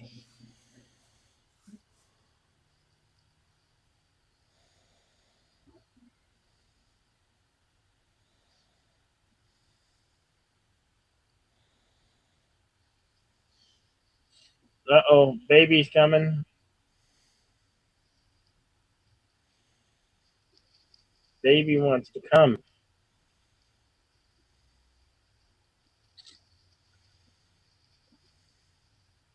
Brilliant tactic. That mud leading them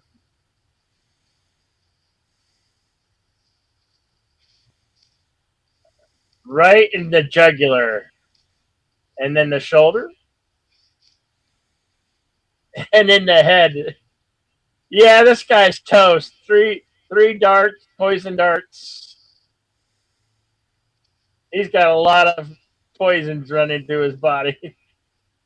Yes, frog power, Kronos. You're right there.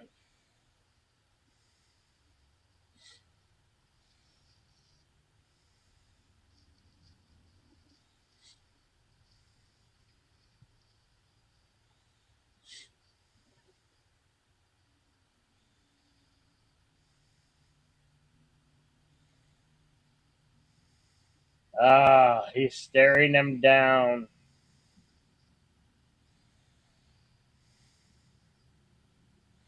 This this scene is a great setup to a remarkable fight. Oh yeah, it's on like Donkey Kong. The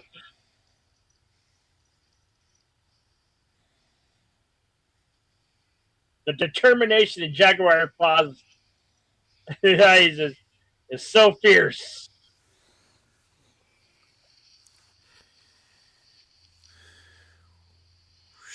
Ooh, ouch.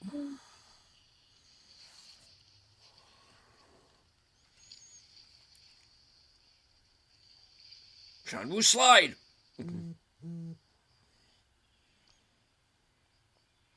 He's safe Bonk. and you're out. He's safe and you're out.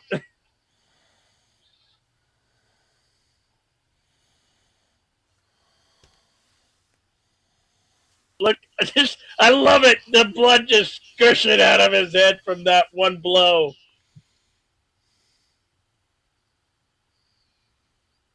Yeah, no, he's no longer almost. He kicked your ass, and now you're dead.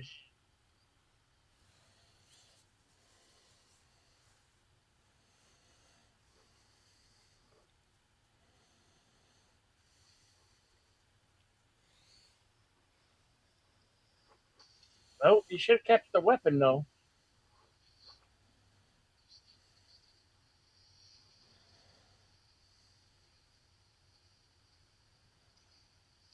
He's just leaving the scene, and he sees Jaguar Paw running away. Time's running out for his wife and two sons.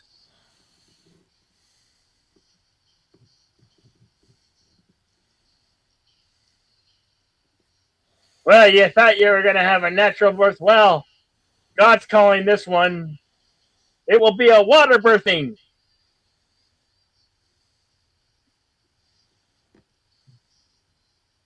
which might even be better for the child, for the mother and the child. Mm. She's one pretty fierce mama bear, I tell you.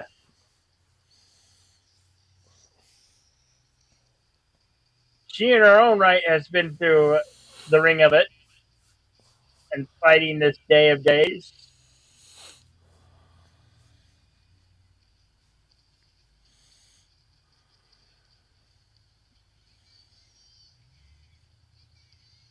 Where have you been? I, I've been. Wow.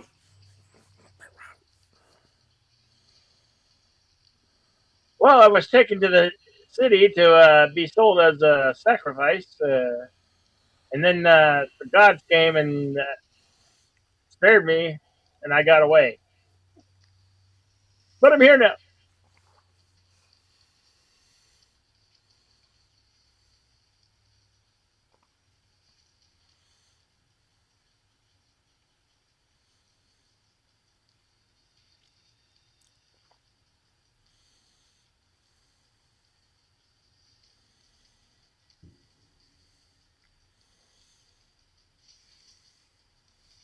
Ouch.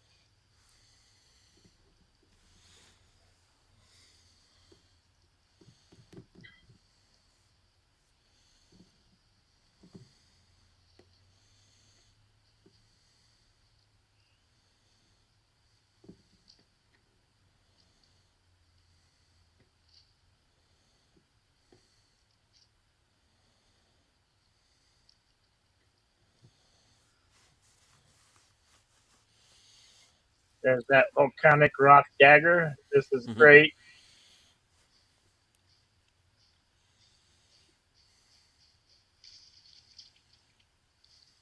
Ah, yes, that's the trap.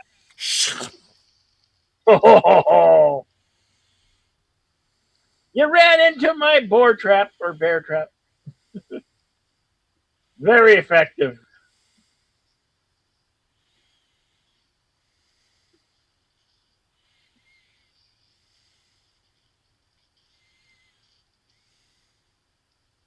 You lost, Hunter Warrior. You lost.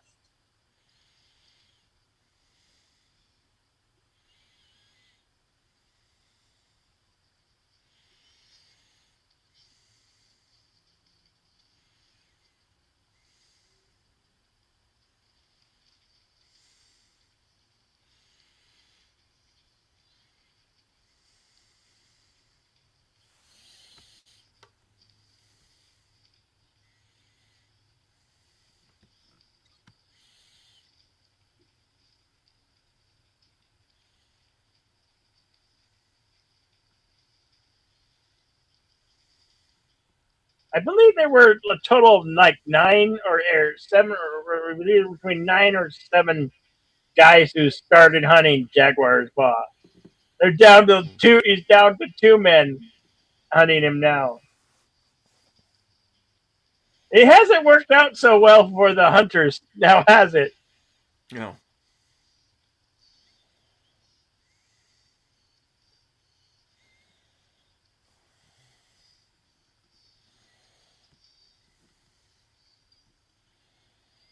Baby's coming.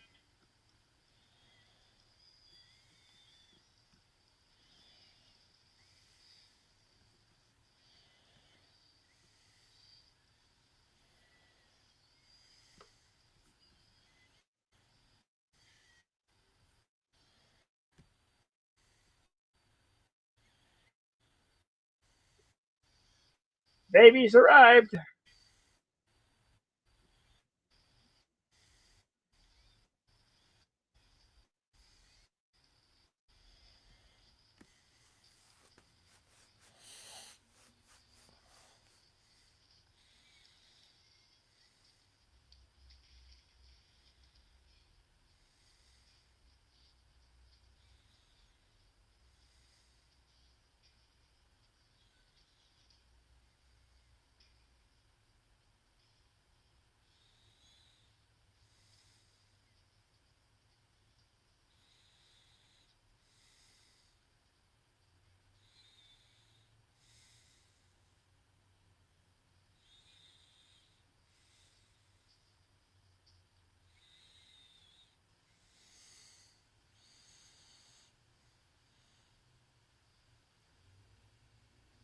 And They're not something even. even worse.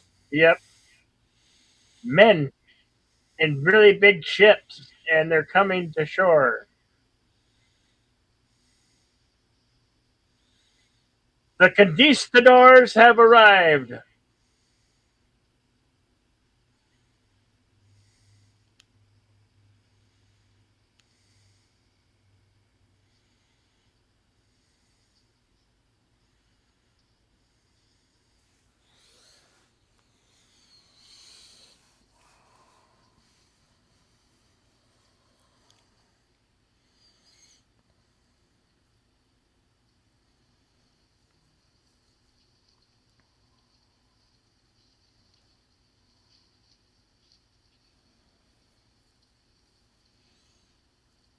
And the fella playing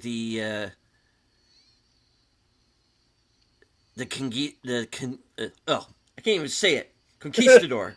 Yes. I believe was also the historical advisor on the film. if I remember correct.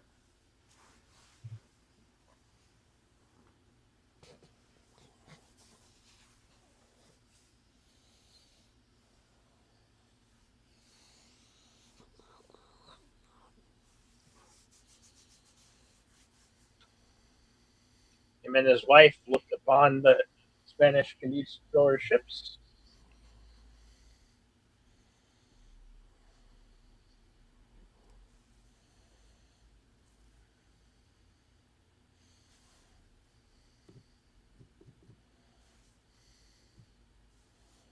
Should you go to them? Nah, No. we're fine on our own.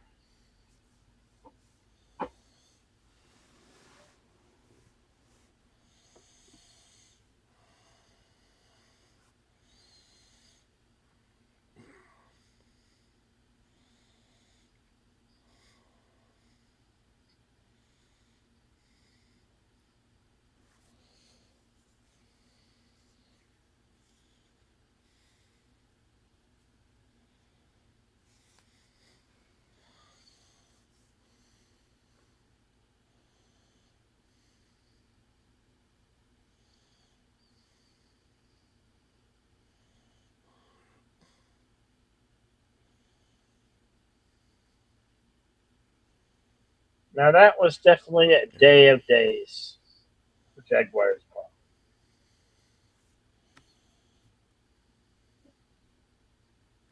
And that, everybody, was Mel Gibson's Apocalypto. Very underrated film. Very great, in my opinion. All right, all right, all right. I believe deleted scenes. YouTube Ronan may have some consult the scrolls. All right.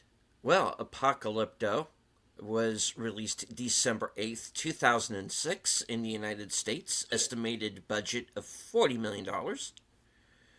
Going on to gross over 120 million worldwide.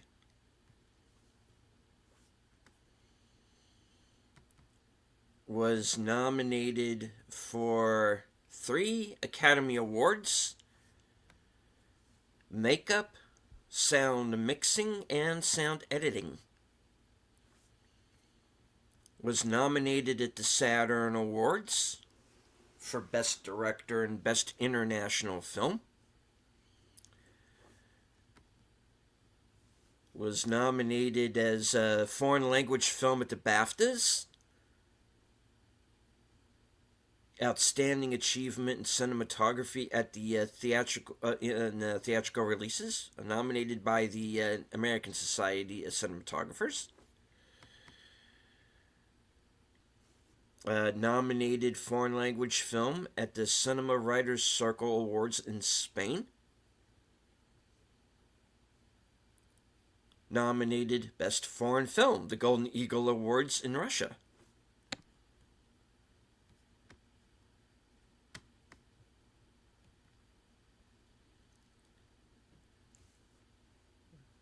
All right. Winner of the Capri in Italian Worldwide Award. Best Cinematography, Central Ohio Film Critics Association.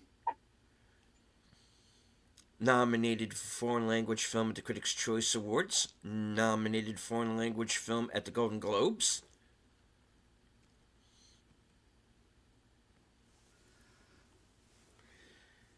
All right. Was nominated for Best Picture at the Imogen Awards, Imogen Foundation Awards, where Gerardo Terracena was nominated for Supporting Actor. He won, in fact. And winner for Supporting Actress, Dalia Hernandez, who, of course, was the Mrs. down in the well. International Online Cinema Awards, nominated for Makeup and Hairstyling and Foreign Language Film. Nominated for Foreign Language Film at the London Critics Circle Film Awards. Winner of Best Cinematography at the North Texas Film Critics Association. Winner Best Sound Editing for music in a feature film at the Motion Picture Sound Editors, and nominated for the Golden Reel Award for Best Sound Editing in a feature film, dialogue and automated dialogue replacement.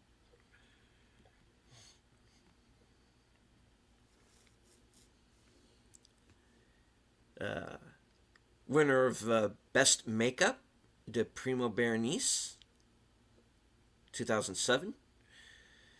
Nominated foreign language film at the Awards Circuit Community Awards and for the Chicago Film Critics Association Awards.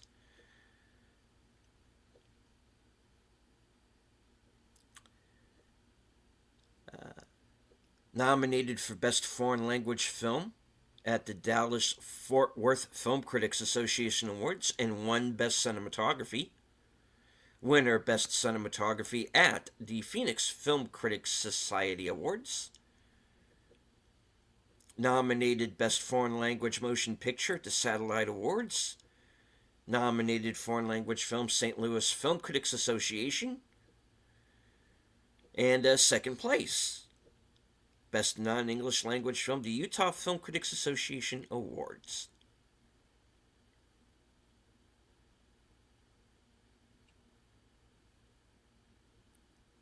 All right. Pre-production began July 22nd, 2005, with filming beginning in October. Filming ended December 19th, 2005. Post-production began July 13th, 2006 and went on through September 24th, 2006 to reach the release date of November 16th, 2006.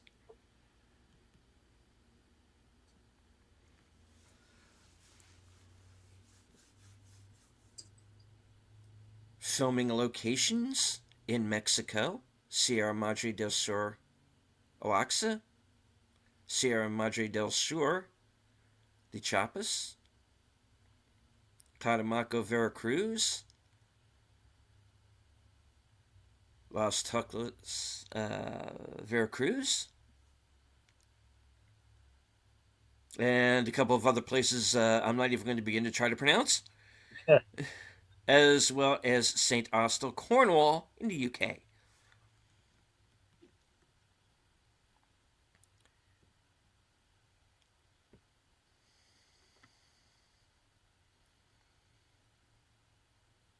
All right. On to the trivia. Because of heavy rains. No, Tim, I will not try to pronounce them. I can't. I never have. Yeah. I'm not going to lengthen the show any further than I have to in attempting to do so. All right.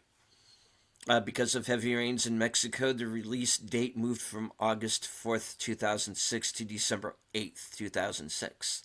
The amount of digital footage shot equals approximately 2 million feet of conventional film. Many substantial speaking roles were filled by Mayan people who had never acted before. The sick girl who curses the hunting party as they pass and the captives pass right before entering the city was played by a 7-year-old who lived in a dirt-floored hut in a village similar to Jaguar Paul's. Or Paw. I've renamed him Jaguar Paul. I'm sorry. Okay. All right. That's acceptable. It's Paul! They're all Paul. All right. During filming, severe flooding in southern Mexico displaced at least 1 million people. The crew helped with flood relief. The teaser trailer for the film has an almost entirely different cast than the one that ends up in the film. Special care was taken to protect the digital cameras from the unpredictable Mexican rainforest climate. They were covered with space blankets to reflect the extreme heat. Temperature was closely monitored via thermometers added to the cameras. For shooting at a waterfall, the cameras were put in a specially built Hydroflex splash bags designed by Pete Romano. Mel Gibson and Farhad Safina tried hard to find actors that matched the archetype each character represented. For instance, Rudy Youngblood struck Gibson as the mythic archetype of a hero.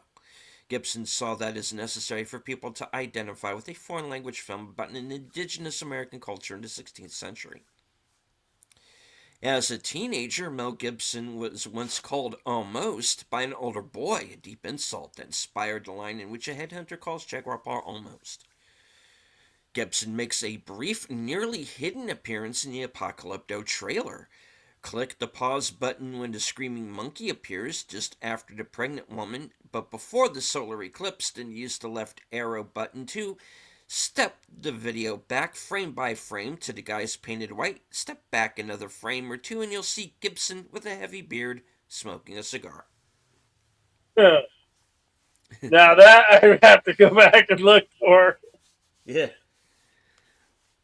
Mel Gibson turned down the lead role in World Trade Center in order to direct this film.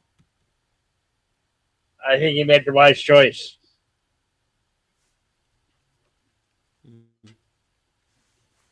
This film was allegedly inspired by the text of Popol Vuh, sometimes called the Mayan Bible, and Spanish missionary descriptions of the Maya.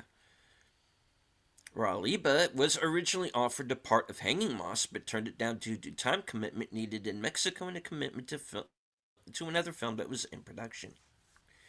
The man on the promotional poster for the film is not Jaguar Paw, but one of his pursuers, Middle-Eyed, a vicious member of Zero Whoops group who dubs Jaguar Paw almost. Was included among the 1001 movies you must see before you die, edited by Steven Snyder, until its removal in 2013.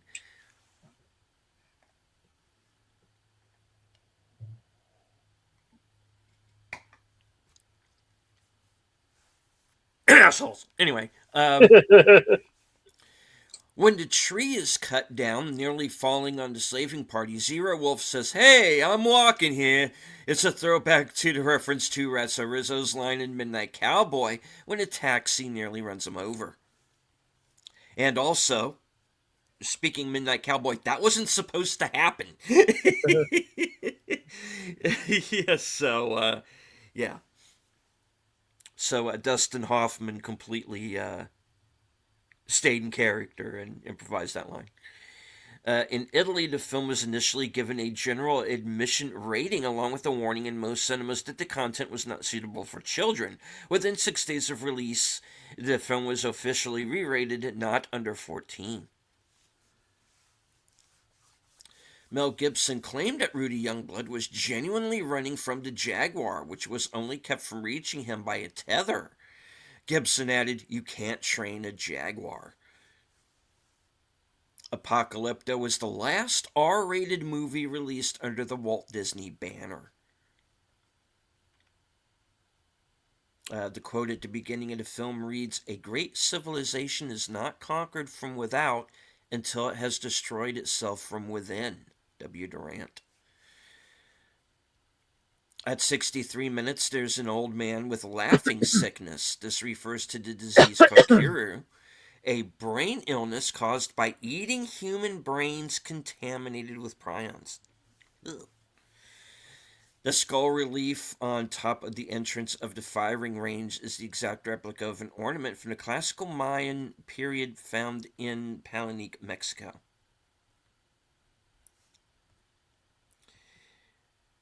All right. The film covers many factors that historians believe led to the downfall of the Mesoamerican civilizations. The people were going through drought and famine, as shown, with dying disease-like crops and poor water supply. Plague diseases decimated the people, as shown with the little girl having the bubonic plague and the old man's laughing sickness, which came with uncontrollably shaking from eating human brains. Spanish also brought diseases the tribes had no natural immunity to. Deforestation and the construction of limestone blocks. A tree almost falls on the captured group. Many trees are required to burn in order to create these lime blocks. By using so much trees, it drives the game away, taking their habitat. The lime blocks were toxic to the workers, inevitably killing them, as shown with a worker throwing up blood. Overpopulation showing children fighting for scraps of meat. Overpopulation would lead to more aggressive territorial wars in an effort to increase territory, resources, slaves, and sacrifices. With the arrival of the Spanish conquistadors and missionaries, they brought force and their diseases in pursuit of land and gold. The Spanish went through the Mesoamerican tribes. Once reaching Texas, they were stopped in their tracks by the mighty and powerful Comanche. The film released to theaters is the original film Mel Gibson created. The MPAA did not request anything to be cut in order to get the R rating. Jaguar Paul's wife, Seven, has a tattoo on her left arm, a horizontal line with two black dots over it. That's the Mayan glyph for the number 7.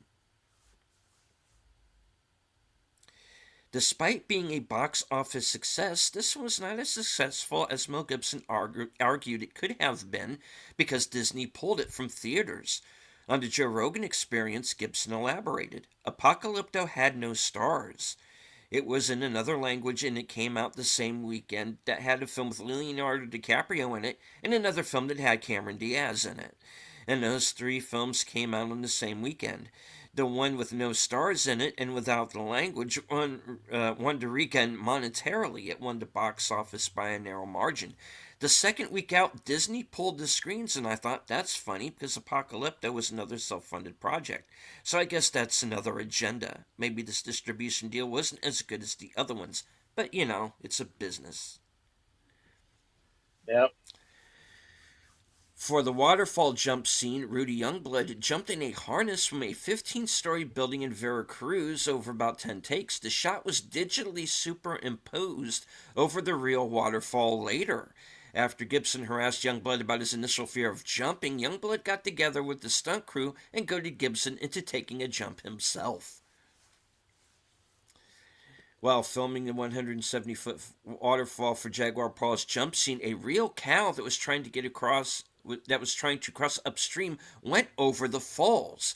It emerged at the bottom alive and dazed, begging along rocks near the bank. Gibson and crew were certain the cow was done for. After a local man swam into the river and calmed the cow, it climbed up on the bank and began eating grass as if nothing had happened. Body count 114. Wow. According to the director Mel Gibson, and co-writer for Hard Serafina's DVD commentary, the halting of the sacrifices at the onset of a solar eclipse was a carefully timed ruse by the Mayan ruling class. As precocious astrologers, the Mayans used their knowledge of celestial phenomena to control the underclass. The Oracle Girl's entire prophecy comes true, including being reborn from mud and earth. When Jaguar Paw escapes from the sinkhole/quicksand, he is black like the jaguar and turns the tables on his pursuers.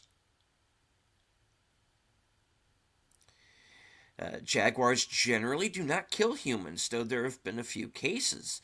The method of attack is portrayed accurately. Other big cats asphyxiate their prey with a bite to the throat. Jaguars kill with a penetrating bite to the brain. The eclipse scene is reminiscent of the 1948 Tintin album Prisoners of the Sun, where an eclipse saves the protagonist from execution by an Incan cult. The concept of foreknowledge of an eclipse as a tool of manipulation was first used in Sir H. Rider Haggard's King Solomon's Mines, where the protagonists use it to inspire a revolt against the tyrannical king. The majority of the Hulkane warriors' names contain references to their physical appearance throughout the movie. Zero, Wolf, Snake, Ink, Tenpecari, Monkey Paw, and Buzzard Hook have tattoos and headband ornaments resembling their respective namesake animals. Middle Eye bears a circular tattoo on his forehead. Cut Rock bears a scar from bloodletting his swollen eye. Almost all of the pursuers remain unnamed throughout the movie, the only exceptions being Hanging Moss and Drunkard's 4. Sorry, Ridge, spam call. yeah. And I'm wondering if that was an earthquake just now. Hmm. Anyway, raging war, chiefly for the purpose to gather human sacrifices, was mostly an Aztec practice executed in dedicated flower wars, often to appease the gods in the face of droughts or famine, while preying on a village of unsuspecting huntsmen would be rather atypical of such a war, yet it may be another indicator of uh, civilizationary decline, it being a major motif throughout the movie. All right. Well, that is it. The scrolls are closed. Okay, here's the major announcement, folks. Me and Deleted Scenes are we have dubbed March as Film Noir Month. We're gonna start out with next week, the Maltese Falcon, followed by another one, and then well, maybe a few surprises here and there by the end of the month because there's 4 Thursdays in the month of March. But mark your calendars next week, right here, same channel. We'll be watching the Maltese Falcon. March month is film noir in action theater. That's what we'll be bringing to you, and we will be back here on Sunday with Western Cinema Presents Arizona Cult, Mm-hmm. which I will be posting shortly after this. We get wrapped up with the stream. That's what I got coming for you, and I might put out a video coming out here. I will surprise you'll have to stay tuned.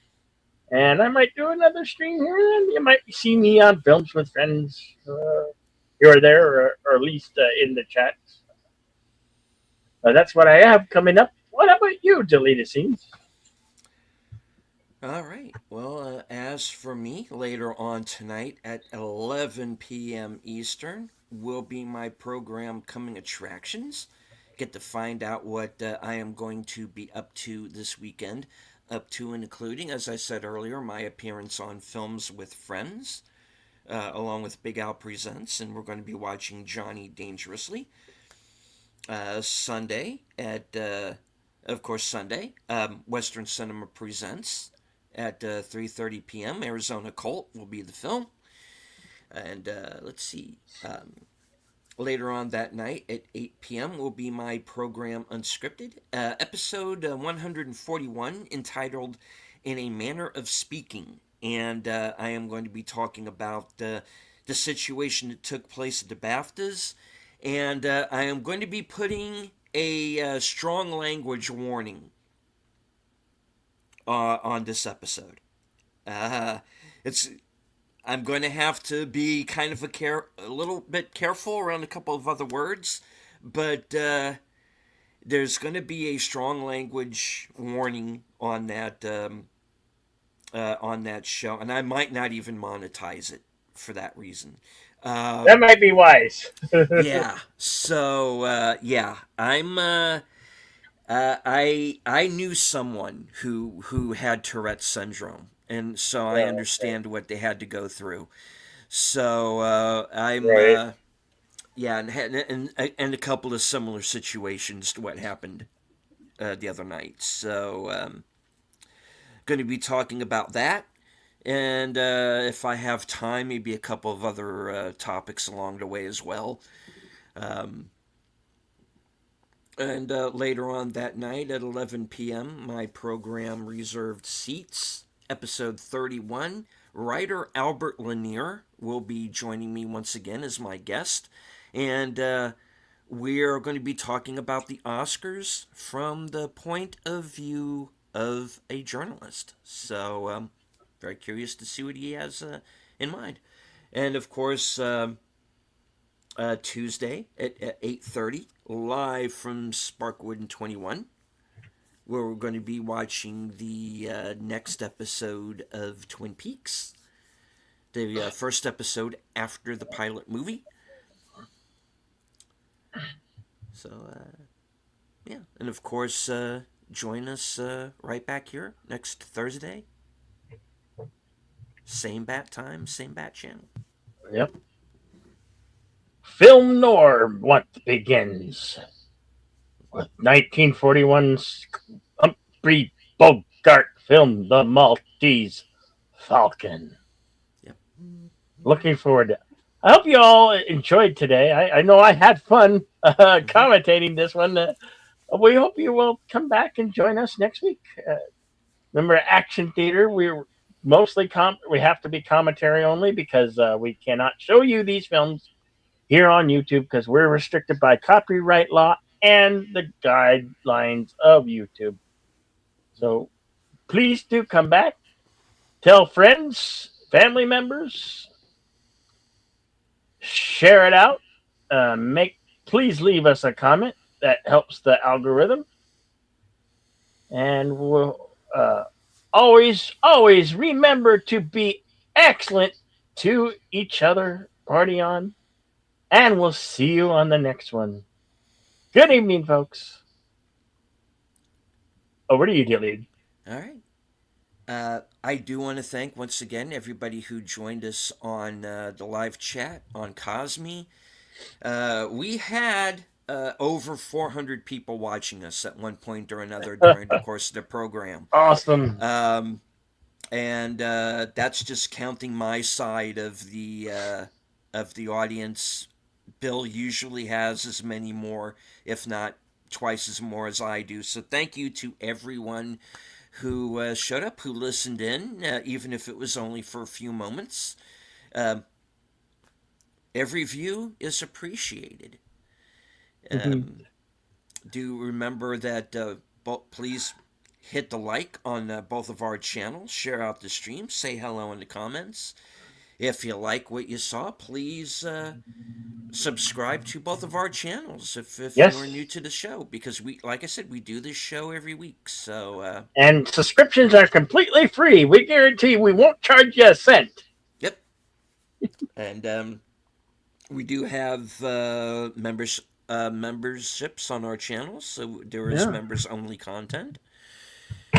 And as I always say at the end of every broadcast from HQ and all points north, south, east, west, and beyond, including our second home office here in Arizona with Bill, good night. Take care, stay strong, be safe and healthy, stay away from Mayan temples. It gets a little sticky.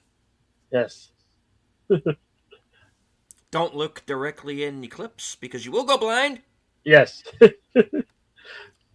Because this is how we win.